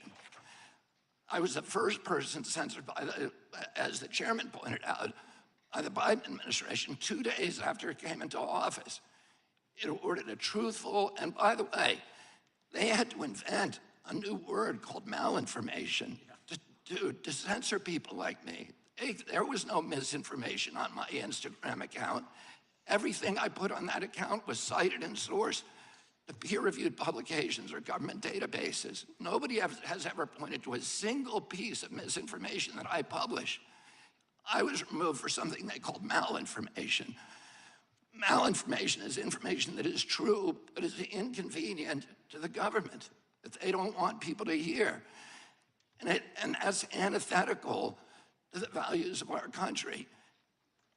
After I announced my presidency, it became more difficult for people to censor me outright. So now I'm subject to this new form of censorship, which is called targeted propaganda, where people apply pejoratives like anti-vax. I've never been anti-vaccine, but everybody in this room probably believes that I have been, because that's the prevailing narrative. Anti-Semitism, racism, these are the most appalling, disgusting pejoratives, and they're applied to me to silence me, because people don't want me to have that conversation about the war, about groceries, about inflation, about the war on the middle class in this country that we need to be having. And And by the way, I want to say this while I'm on the record, that in my entire life, and why I'm under oath, in my entire life, I have never uttered a phrase that was either racist or anti-Semitic. I have spent my life fighting my professional career, fighting for Israel, for the protection of Israel. I have a better record on Israel than anybody in this chamber today. I'm the only person who has publicly objected to the $2 billion payout that the Biden administration is now making to Iran, which is a genocidal program. I'm the only one who's objected to that. I fought more ferociously for Israel than anybody. But I am being censored here through this target, through smears, through misinterpretations of what I've said, through lies, through association, which is a tactic that we all thought we had been discredited and dispensed with after the Army McCarthy hearings in the 1950s. But those same weapons are now being deployed against me to silence me. I know many of the people who wrote this letter. I don't believe there's a single person who signed this letter who believes I'm anti-Semitic. I do not believe that. There is no evidence of that. Now, I want to say something I think that's more important, and it goes directly to what you talked about, ranking member, which is the need, this toxic polarization that is destroying our country today. And how do we deal with that? This kind of division is more dangerous for our country than any time since the American Civil War. And how do we deal with that? How are we going to, every Democrat on this committee believes that we need to end that polarization. Do you think you can do that by censoring people? I'm telling you, you cannot. That only aggravates and amplifies the problem. We need to start being kind to each other. We need to start being respectful to each other. We need to start restoring the comedy to this chamber and to the rest of America, but it has to start here. My uncle, Edward Kennedy, has more legislation with his name on it than any senator in United States history. Why is that? Because he was able to reach across the aisle, because he didn't deal in insults, because he didn't try to censor people. He brought home people who were antithetical to what he believed in. He came home almost every weekend with people like Orrin Hatch to our house at the compound in Hyannisport. At that time, Orrin Hatch to me was like Darth Vader, because I was an environmentalist. And I was saying, why is Teddy bringing this guy home? But he knew that he was effective because he understood that comedy and respect and kindness and compassion and empathy for other people is the way that the only way to restore the function in this chamber. But more importantly, today we need to give an example in the leadership of our country of being respectful to each other. If you think I said something that's anti-Semitic, let's talk about the details. I'm telling you all the things that I'm accused of right now by you. And in this letter are distortions, they're misrepresentations. I didn't say those things. There's fragments that I said, but I denounce anybody who uses the words that I have said to imply something that is negative about people who are Jewish. I never said those things. And I want to point out also that the chairman pointed to Dennis Kucinich, who's fighting behind me.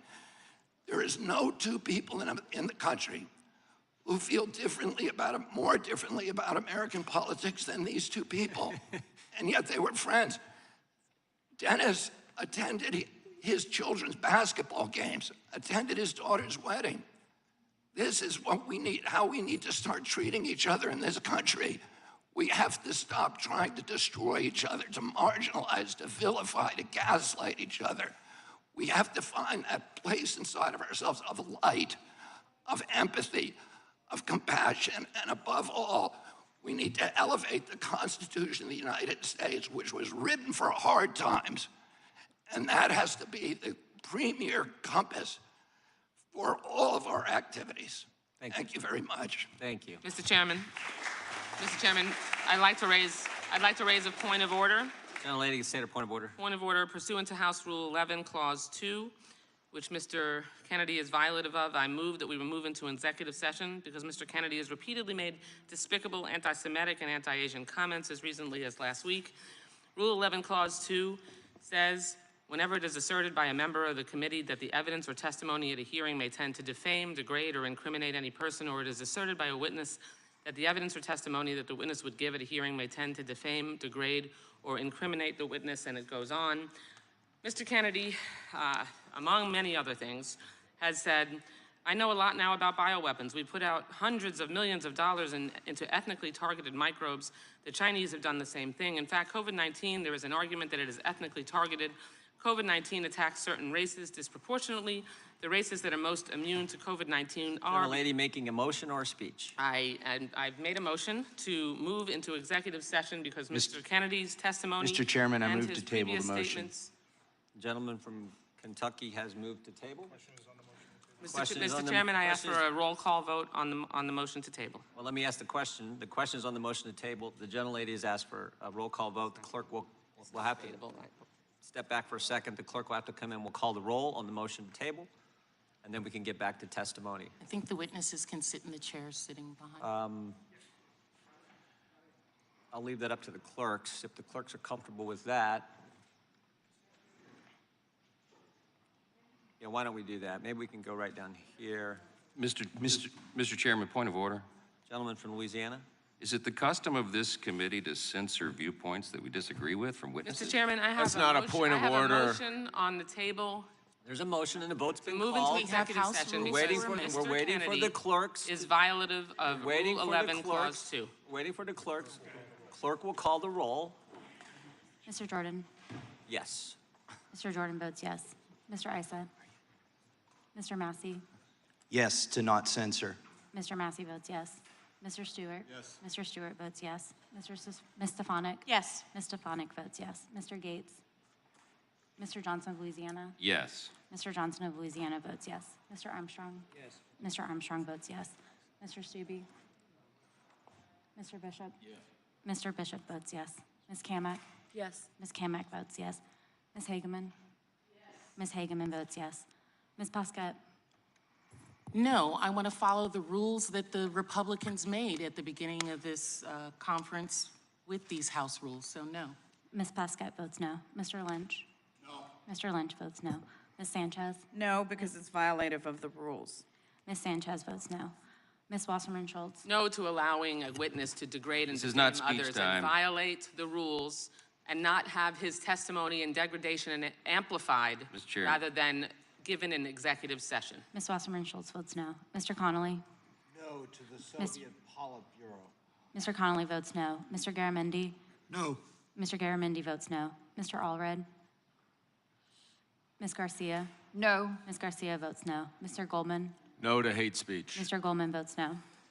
Jeez. Mr. Gates. Yes. Mr. Gates. Aye. Mr. Gates votes aye.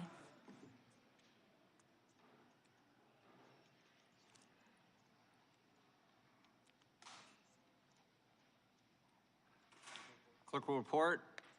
Mr. Chairman, there are 10 ayes and 8 noes.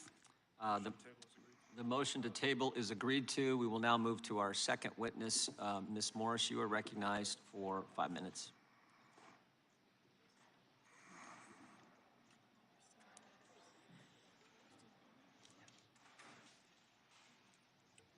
Thank you. Thanks so much for inviting me. My name is Emma Jo Morris, politics editor at Breitbart. I'm here today because I published a series of news stories 3 years ago in October of 2020 about Hunter Biden's now infamous laptop, also known as the laptop from hell, which is seen as some of the most scandalous reporting of the last decade. What was more scandalous than the reporting itself, though, was the fact that it exposed the unholy alliance between the intelligence community, social media platforms, and legacy media outlets. At the time, I was deputy politics editor at the New York Post, and my reporting showed that despite then candidates Joe Biden's repeated and furious denials, he was apparently involved in the foreign business deals of his family. Over several days, just weeks before Americans would vote for their next president, I revealed verified, authentic emails from the Biden Scion's hard drive showing Ukrainian business partners receiving leaks from the Obama White House. I documented an off-the-books meeting between then Vice President Biden and a Ukrainian energy executive and introduced the world to the big guy who got action on a deal with CEFC, China Energy Company. The Post published exactly how the material for the reporting was obtained, even identifying our sources, as well as a federal subpoena showing the FBI was in possession of the material the story was based on and had been since December of 2019. But when the stories appeared on social media that morning, the venue where millions of Americans go to find their news and editors to get their angles, within hours, the reporting was censored on all major platforms on the basis of being called hacked or Russian disinformation.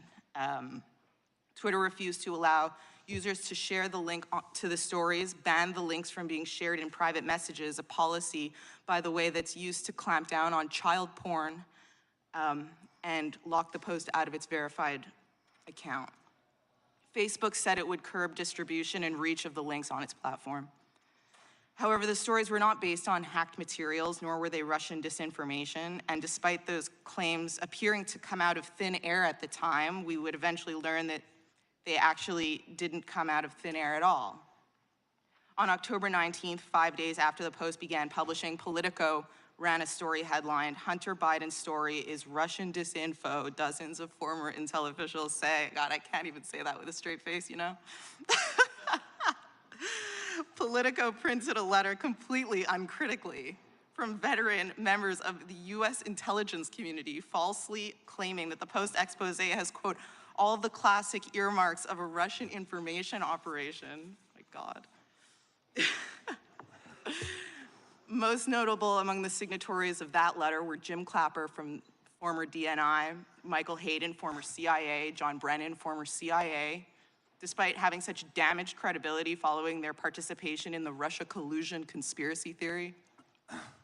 A few days later, on October 22nd, when Biden appeared in the second presidential debate and was confronted with the facts of the Post's reporting, he said to Trump, quote, 50 former national intelligence professionals said this, what he's accusing me of is a Russian plot. But it was not, and he knew that. Now, fast forward to this year, 3 years later. Just last spring, House investigators revealed it was a call by now Secretary of State Antony Blinken to former acting CIA Director Michael Morell that prompted the spy letter published by Politico, which bypassed agency approval processes that would have been normally applied. It is also now known that ahead of my reporting, federal agencies were priming social media companies to execute an operation to discredit it.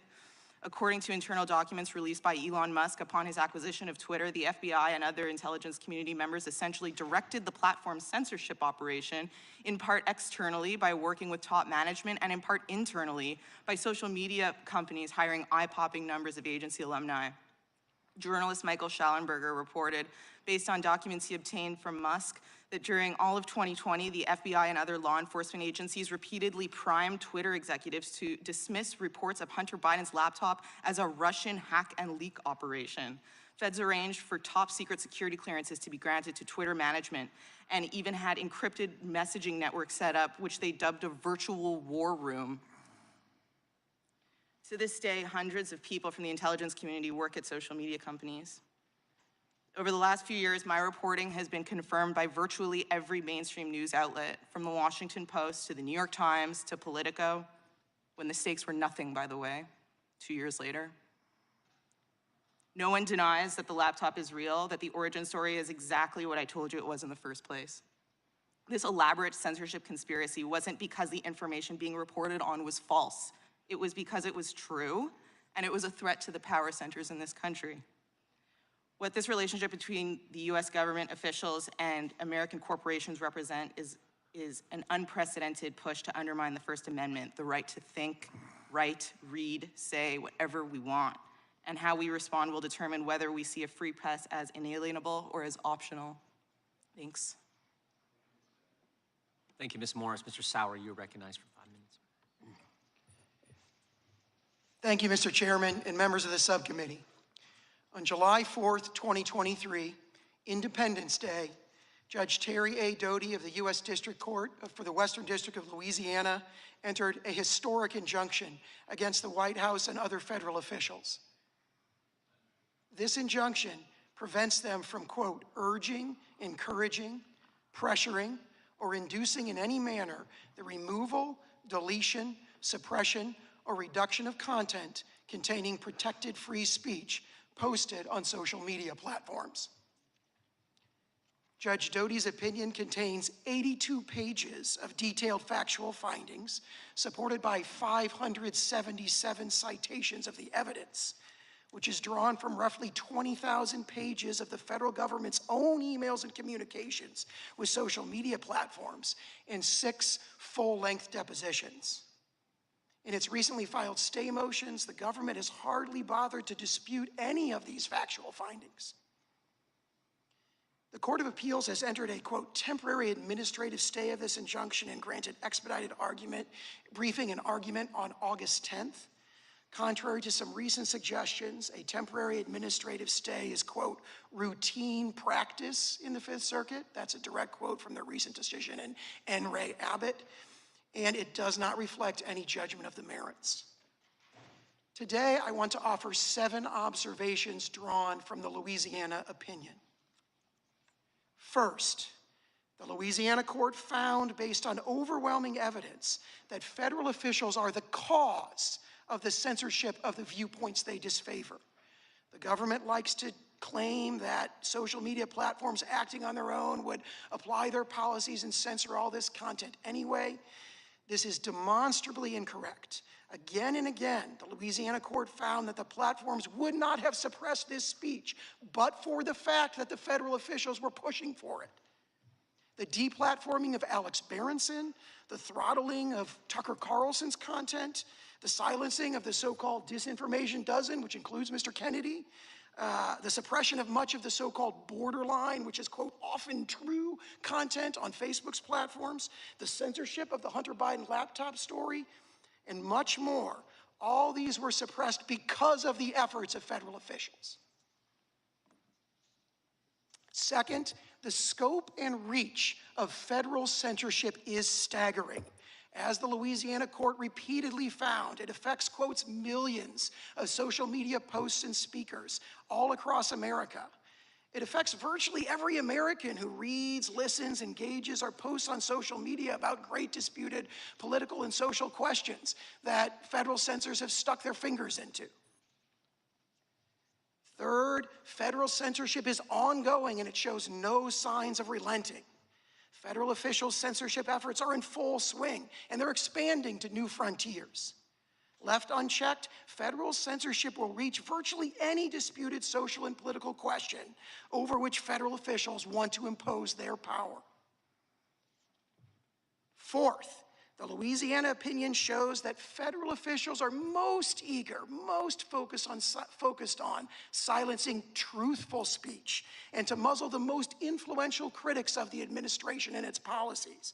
Tucker Carlson, Alex Berenson, and many others were targeted not because what they were saying was necessarily false, but because it was the most effective criticism of the narrative line that the administration was pushing at the time.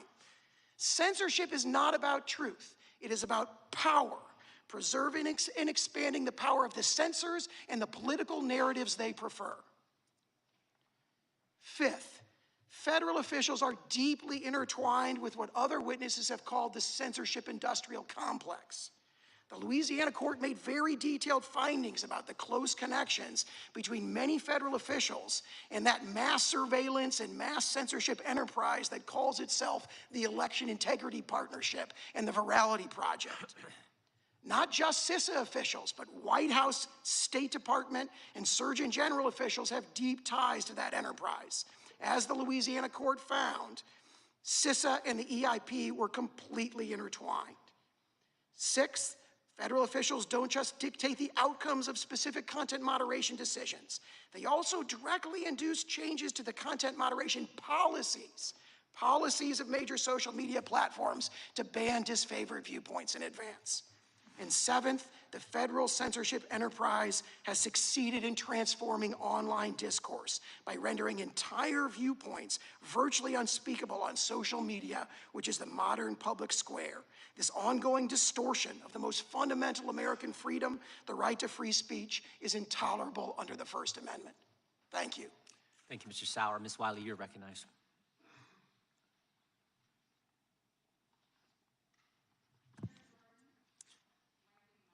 Microphone.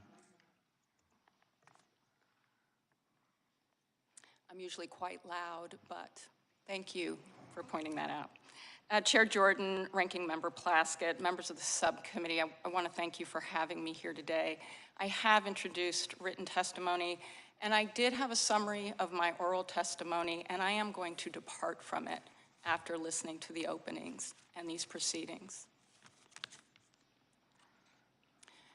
This week began the sentencing of Robert Bowers, who murdered 11 people, wounded 6 others, because their faith was Judaism and because they were in a synagogue to worship.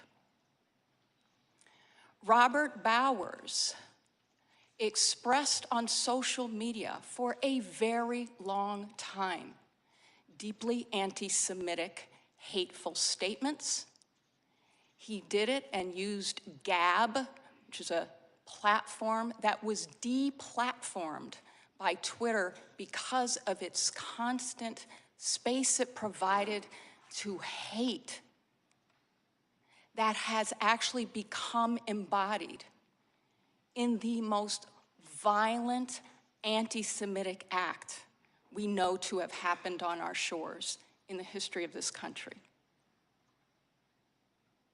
And I will tell you, as a Black woman who lived through COVID in New York City, where we watched too many images of refrigerated trucks with the bodies of loved ones because there were too many deaths to accommodate in morgues that surpassed the deaths during the Spanish flu, and where in this country we have lost over 1 million of our loved ones. And for the Black community, for the Native American community, for so many communities of color in particular, where our rates of death were 3 to 4 times those of some other groups. 3 to 4 times. I want to agree with Mr. Kennedy. I want to agree that it's incredibly important for us to be kind and respectful to one another. It is incredibly important for us to be able to understand our experiences across our differences and to have a platform for those communications. And it is deeply vital that they be based in fact, not fiction. And without regard to the intent or what is in the mind of anyone, which I cannot say, including what is in the mind of any of those who are testifying here today. But what I can say is when you make a statement that suggests that based on race, based on religion, based on anything other than facts, that you may have somehow not been targeted, but other racial groups have, that by definition feeds into something very dangerous in this country that is actually impacting lives, and in some instances taking them. And what I will say about the opinion in this case, and I am here to talk about Missouri versus Biden, is that in this case, we can talk all day about the very specific facts, and there is factual inaccuracy in some of the fact statements in Judge Dougherty's opinion. But the most important one is the Fifth Circuit Court of Appeals, widely believed by all for very good reason, to not be out of step with conservative ideology, vacated that preliminary injunction. And I want to point to something else, because one of the things that that injunction said was that our government, responsible for public health, responsible for national security, which, by the way, even under the Trump administration, the Department of Homeland Security said it is domestic terrorism that is our greatest national threat.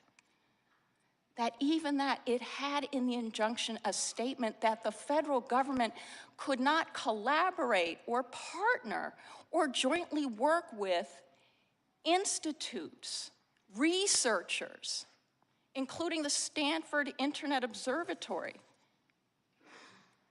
could not, in terms of identifying, understanding, or even talking about the deletion or removal of anything, even if that research actually demonstrated that those social media companies were violating their own policy in a way that was dangerous for people and for our democracy. So yes, let's be kind, let's be respectful, and let's descend into a real discussion of facts where we can disagree about their meaning, but not about their existence. Thank you. Gentlelady yields back. We will now turn to 5-minute question. The chair recognizes the gentleman from North Carolina, Mr. Bishop, for 5 minutes. And we will go a couple rounds here, I think, and then they have called votes, so we'll get to votes pretty quick. But the gentleman's recognized for 5 minutes. Thank you, Mr. Chairman. I'm going to focus on the testimony the chairman made reference to, and that the ranking member was so concerned with damage control that she opened her comments about it. And I'd ask staff to put the blow-ups on the screen as we proceed. And Ms. Morris, you can begin with number one while I'm getting my first question out. Ms. Morris, in your statement, you had an interesting turn of phrase. You said that no one denies that the laptop is real. What an interesting turn of phrase, because that's exactly what Twitter was asking about the day your story appeared, and it was interacting still further with Twitter and with Facebook. Ms. Dimlow testified, here it is on the screen for those who are visual learners like me. Are you familiar with the October 2020 New York Post story on Hunter Biden's laptop? I am. This is Ms. Dimlow under oath. Do you recall whether any of these social media companies you were meeting with asked you any questions about it? I do. Please proceed to the next slide. And here's how, in the same page, but it was relayed to me later that somebody from Twitter, I don't recall who, I'm not sure who, somebody from Twitter essentially asked whether the laptop was real. And one of the FBI folks who was on the call did confirm that, yes, it was, before another participant jumped in and said no further comment. Proceed to the next slide. So you said he was one example. Do you recall other social media companies? Proceed to the next slide. Ms. Dimlow says, I believe Facebook. We met with Facebook soon thereafter. Can't remember if it was the same day or within a couple of days.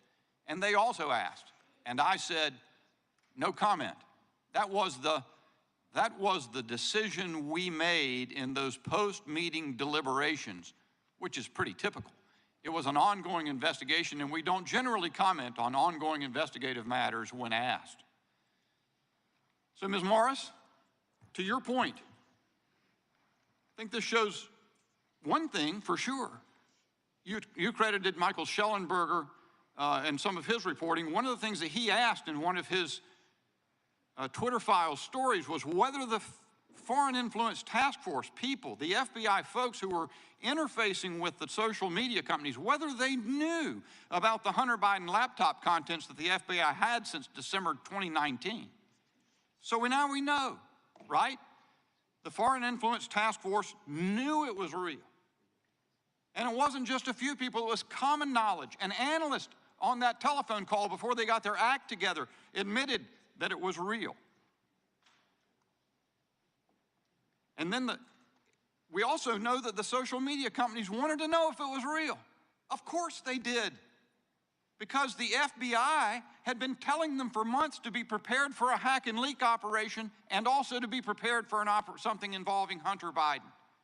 Of course they wanted to know.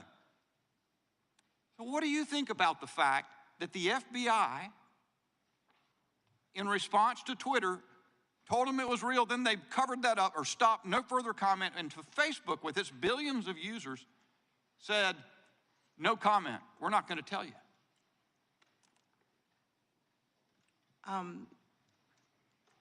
Yeah, we know that the FBI knew that it was real. They knew it was real since not just December 2019, which is when the subpoena that I published is from, which was in the original story, the thanks for the meeting with your father from Ukraine story. We published the subpoena. And they had already confirmed, though, which we would learn later, they had already confirmed that the laptop was real and the quote, not manipulated in any way, quote, in November of 2019, a month before they actually obtained the laptop to keep, which is when they gave that subpoena to John Paul Mac Isaac, the owner of the Mac store where Hunter Biden forgot the laptop. And I think that's something that gets glazed over in this reporting. I'm so familiar with it, it's nauseating, which is that Jim Baker was the deputy counsel at Twitter. And if that name doesn't sound familiar, I'll remind you all who that is. He's the former deputy counsel of the FBI. Like, are we supposed to all sit here and pretend that he didn't know what that subpoena was when he saw it in the New York Post? I mean, let's not insult our intelligence here and the intelligence of the American people. Obviously, he knew what it was. Point well taken, Ms. Morris, and my time's expired, but what we have always understood in all likelihood was true, yet we now have yet one more piece of evidence from the folks at the FBI that they interfered. Comey interfered in 2016. Was it Director Wray himself who interfered in 2020? We still need to know. Gentleman yields back. Now recognize the ranking member for 5 minutes. And I think we'll do ranking member and one more, and then we'll have to take a break. Thank you, Mr. Chairman. I know that we talked earlier about a post that Mr. Kennedy had at the beginning of the Biden administration. I just want the record to reflect that that post has not been taken down. So I'm wondering about the extent of censorship when the post is still there. But more importantly, again, I go back to just the fact that we are creating a platform for this kind of discussion, not about the censorship, not about free speech, but the content of some of that speech that we are amplifying in this room. I'm appalled and just so troubled by colleagues that I have to work with, that these are individuals who would bring a witness who's promoted a video that compared the COVID vaccine to the Tuskegee trials. The Tuskegee trials were a very difficult time in Black America, where individuals who were already sick with a disease were then reviewed, experimented on, who already had a disease to see how far that disease went. And making the comparison that manipulates and preys on Black people's feelings about the atrocities of the past in order to prevent them from seeking life-saving vaccines in the present. And knowing that this is dangerous, I cannot also be unaware that this comes from an individual who, by Mr. Roy's introduction, is very smart and understands the implications of this. You know, Mr. Kennedy's own family decries his stance on vaccines, and families disagree on a lot of things. I got family members that, you know, we all disagree, so that doesn't mean anything. But the fact that he has famously sent a request to a party guest that they had to be vaccinated to come to his party. And I'd like to introduce into the record a letter from Louis Silkin, a law firm representing Mr. Kennedy, which states, as he has stated repeatedly, he vaccinated all his children, and I'd like that to be introduced into the record, but tells the Black community and myself, a mother of 5 Black children, that I should really be careful and not necessarily have the same safeguards to protect my family, my children, from a virus that has killed millions of people because I'm Black. There's no secret that this is an amplification of his own platform.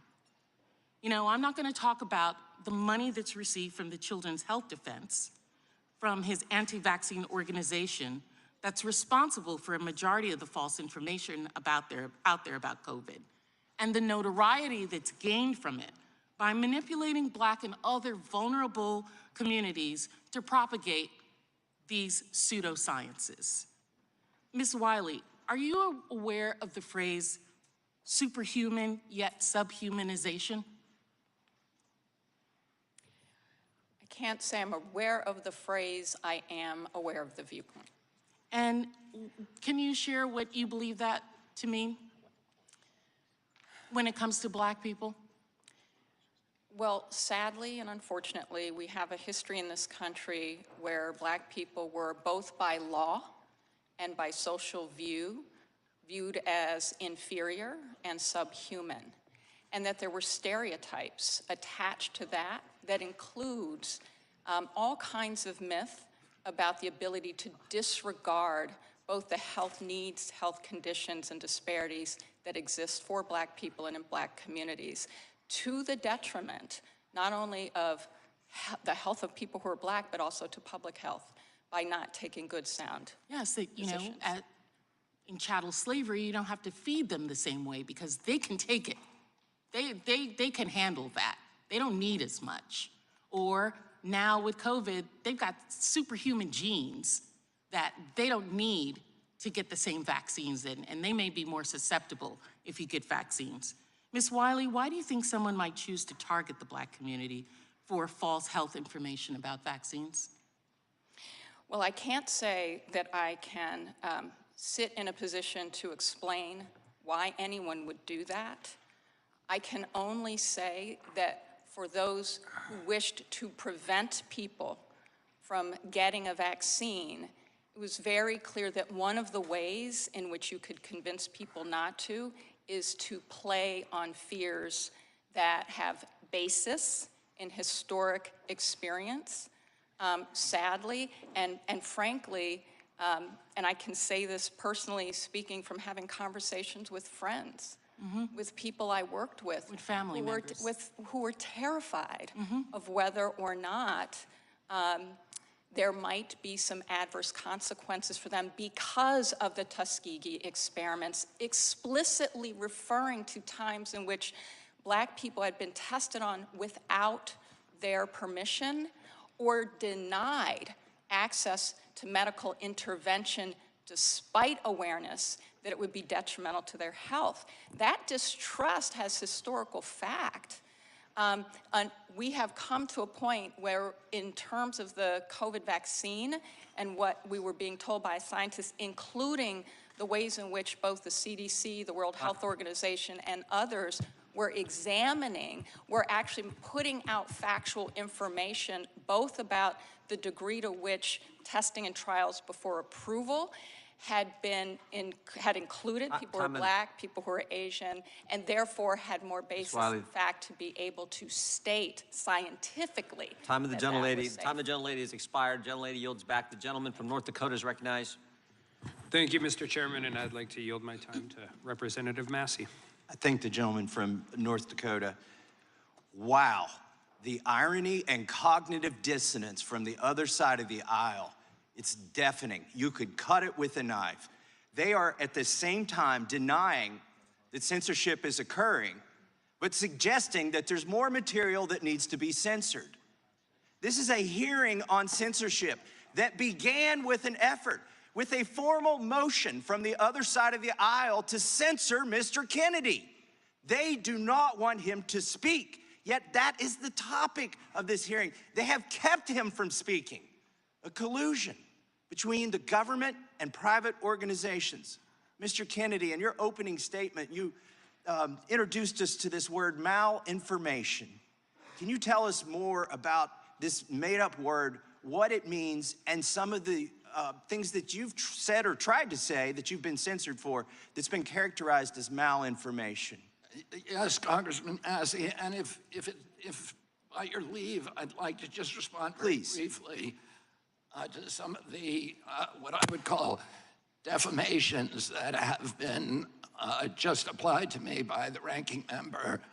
I'm happy to talk to you about my opinions on these issues. What you have stated and tried to associate me with through guilt by association is simply inaccurate.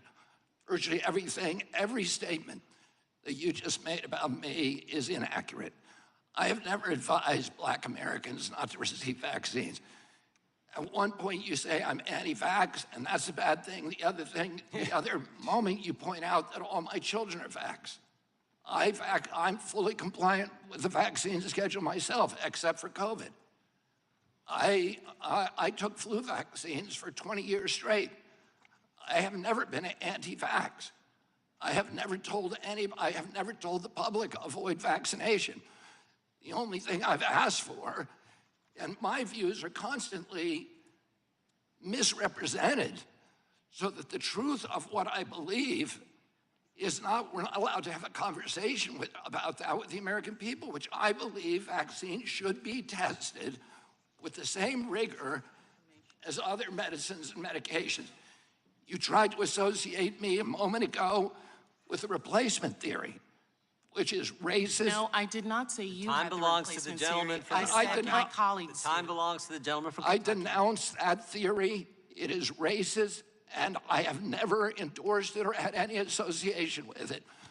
Our film on a medical, by the way, Bill Buxton, who is the Black CDC official who ultimately exposed the Tuskegee experiment, tried for years and years to appeal to CDC to stop it for 40 years. Finally, he got relief by walking into my uncle's office in the building next door.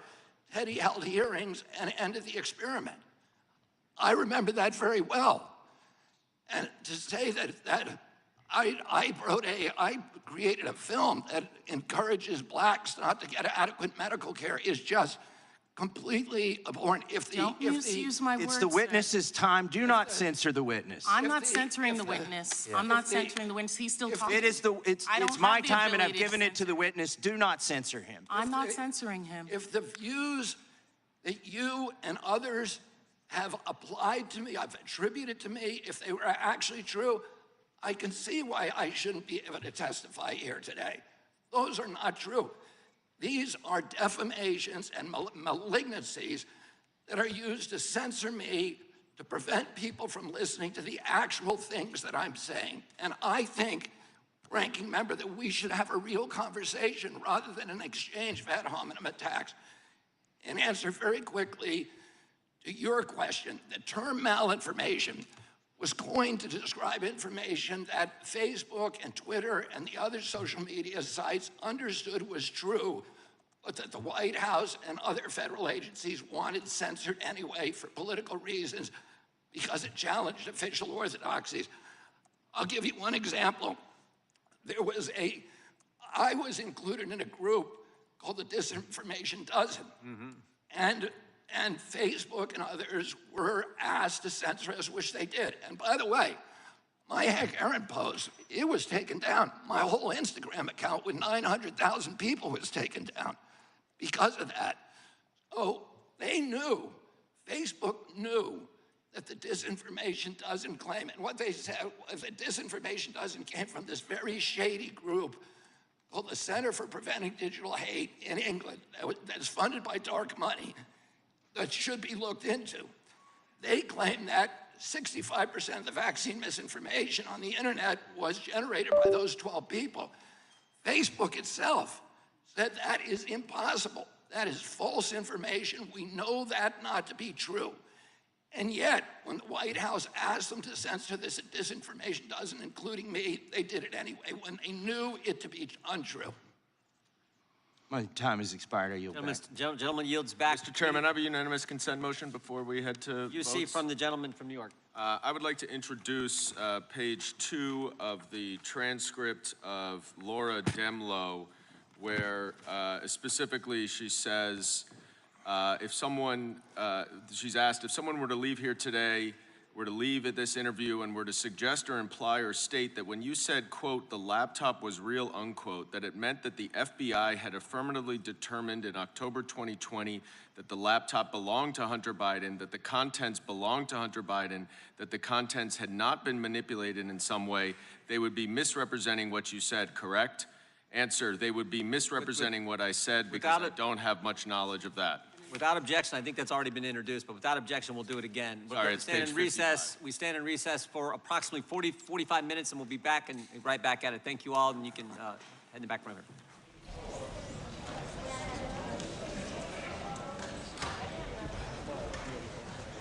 I'm not sure.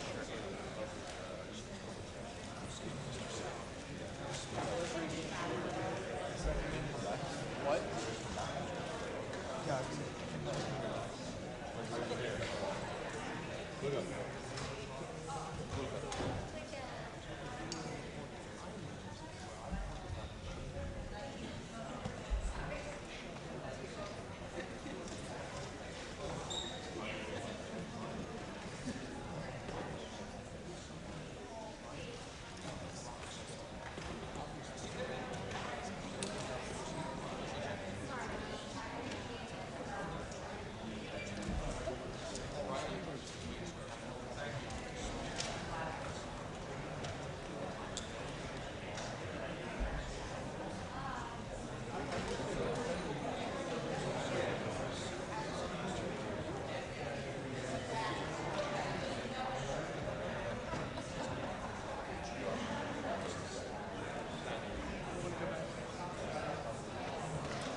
something. You'll, like, he'll literally walk out of nowhere.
Is this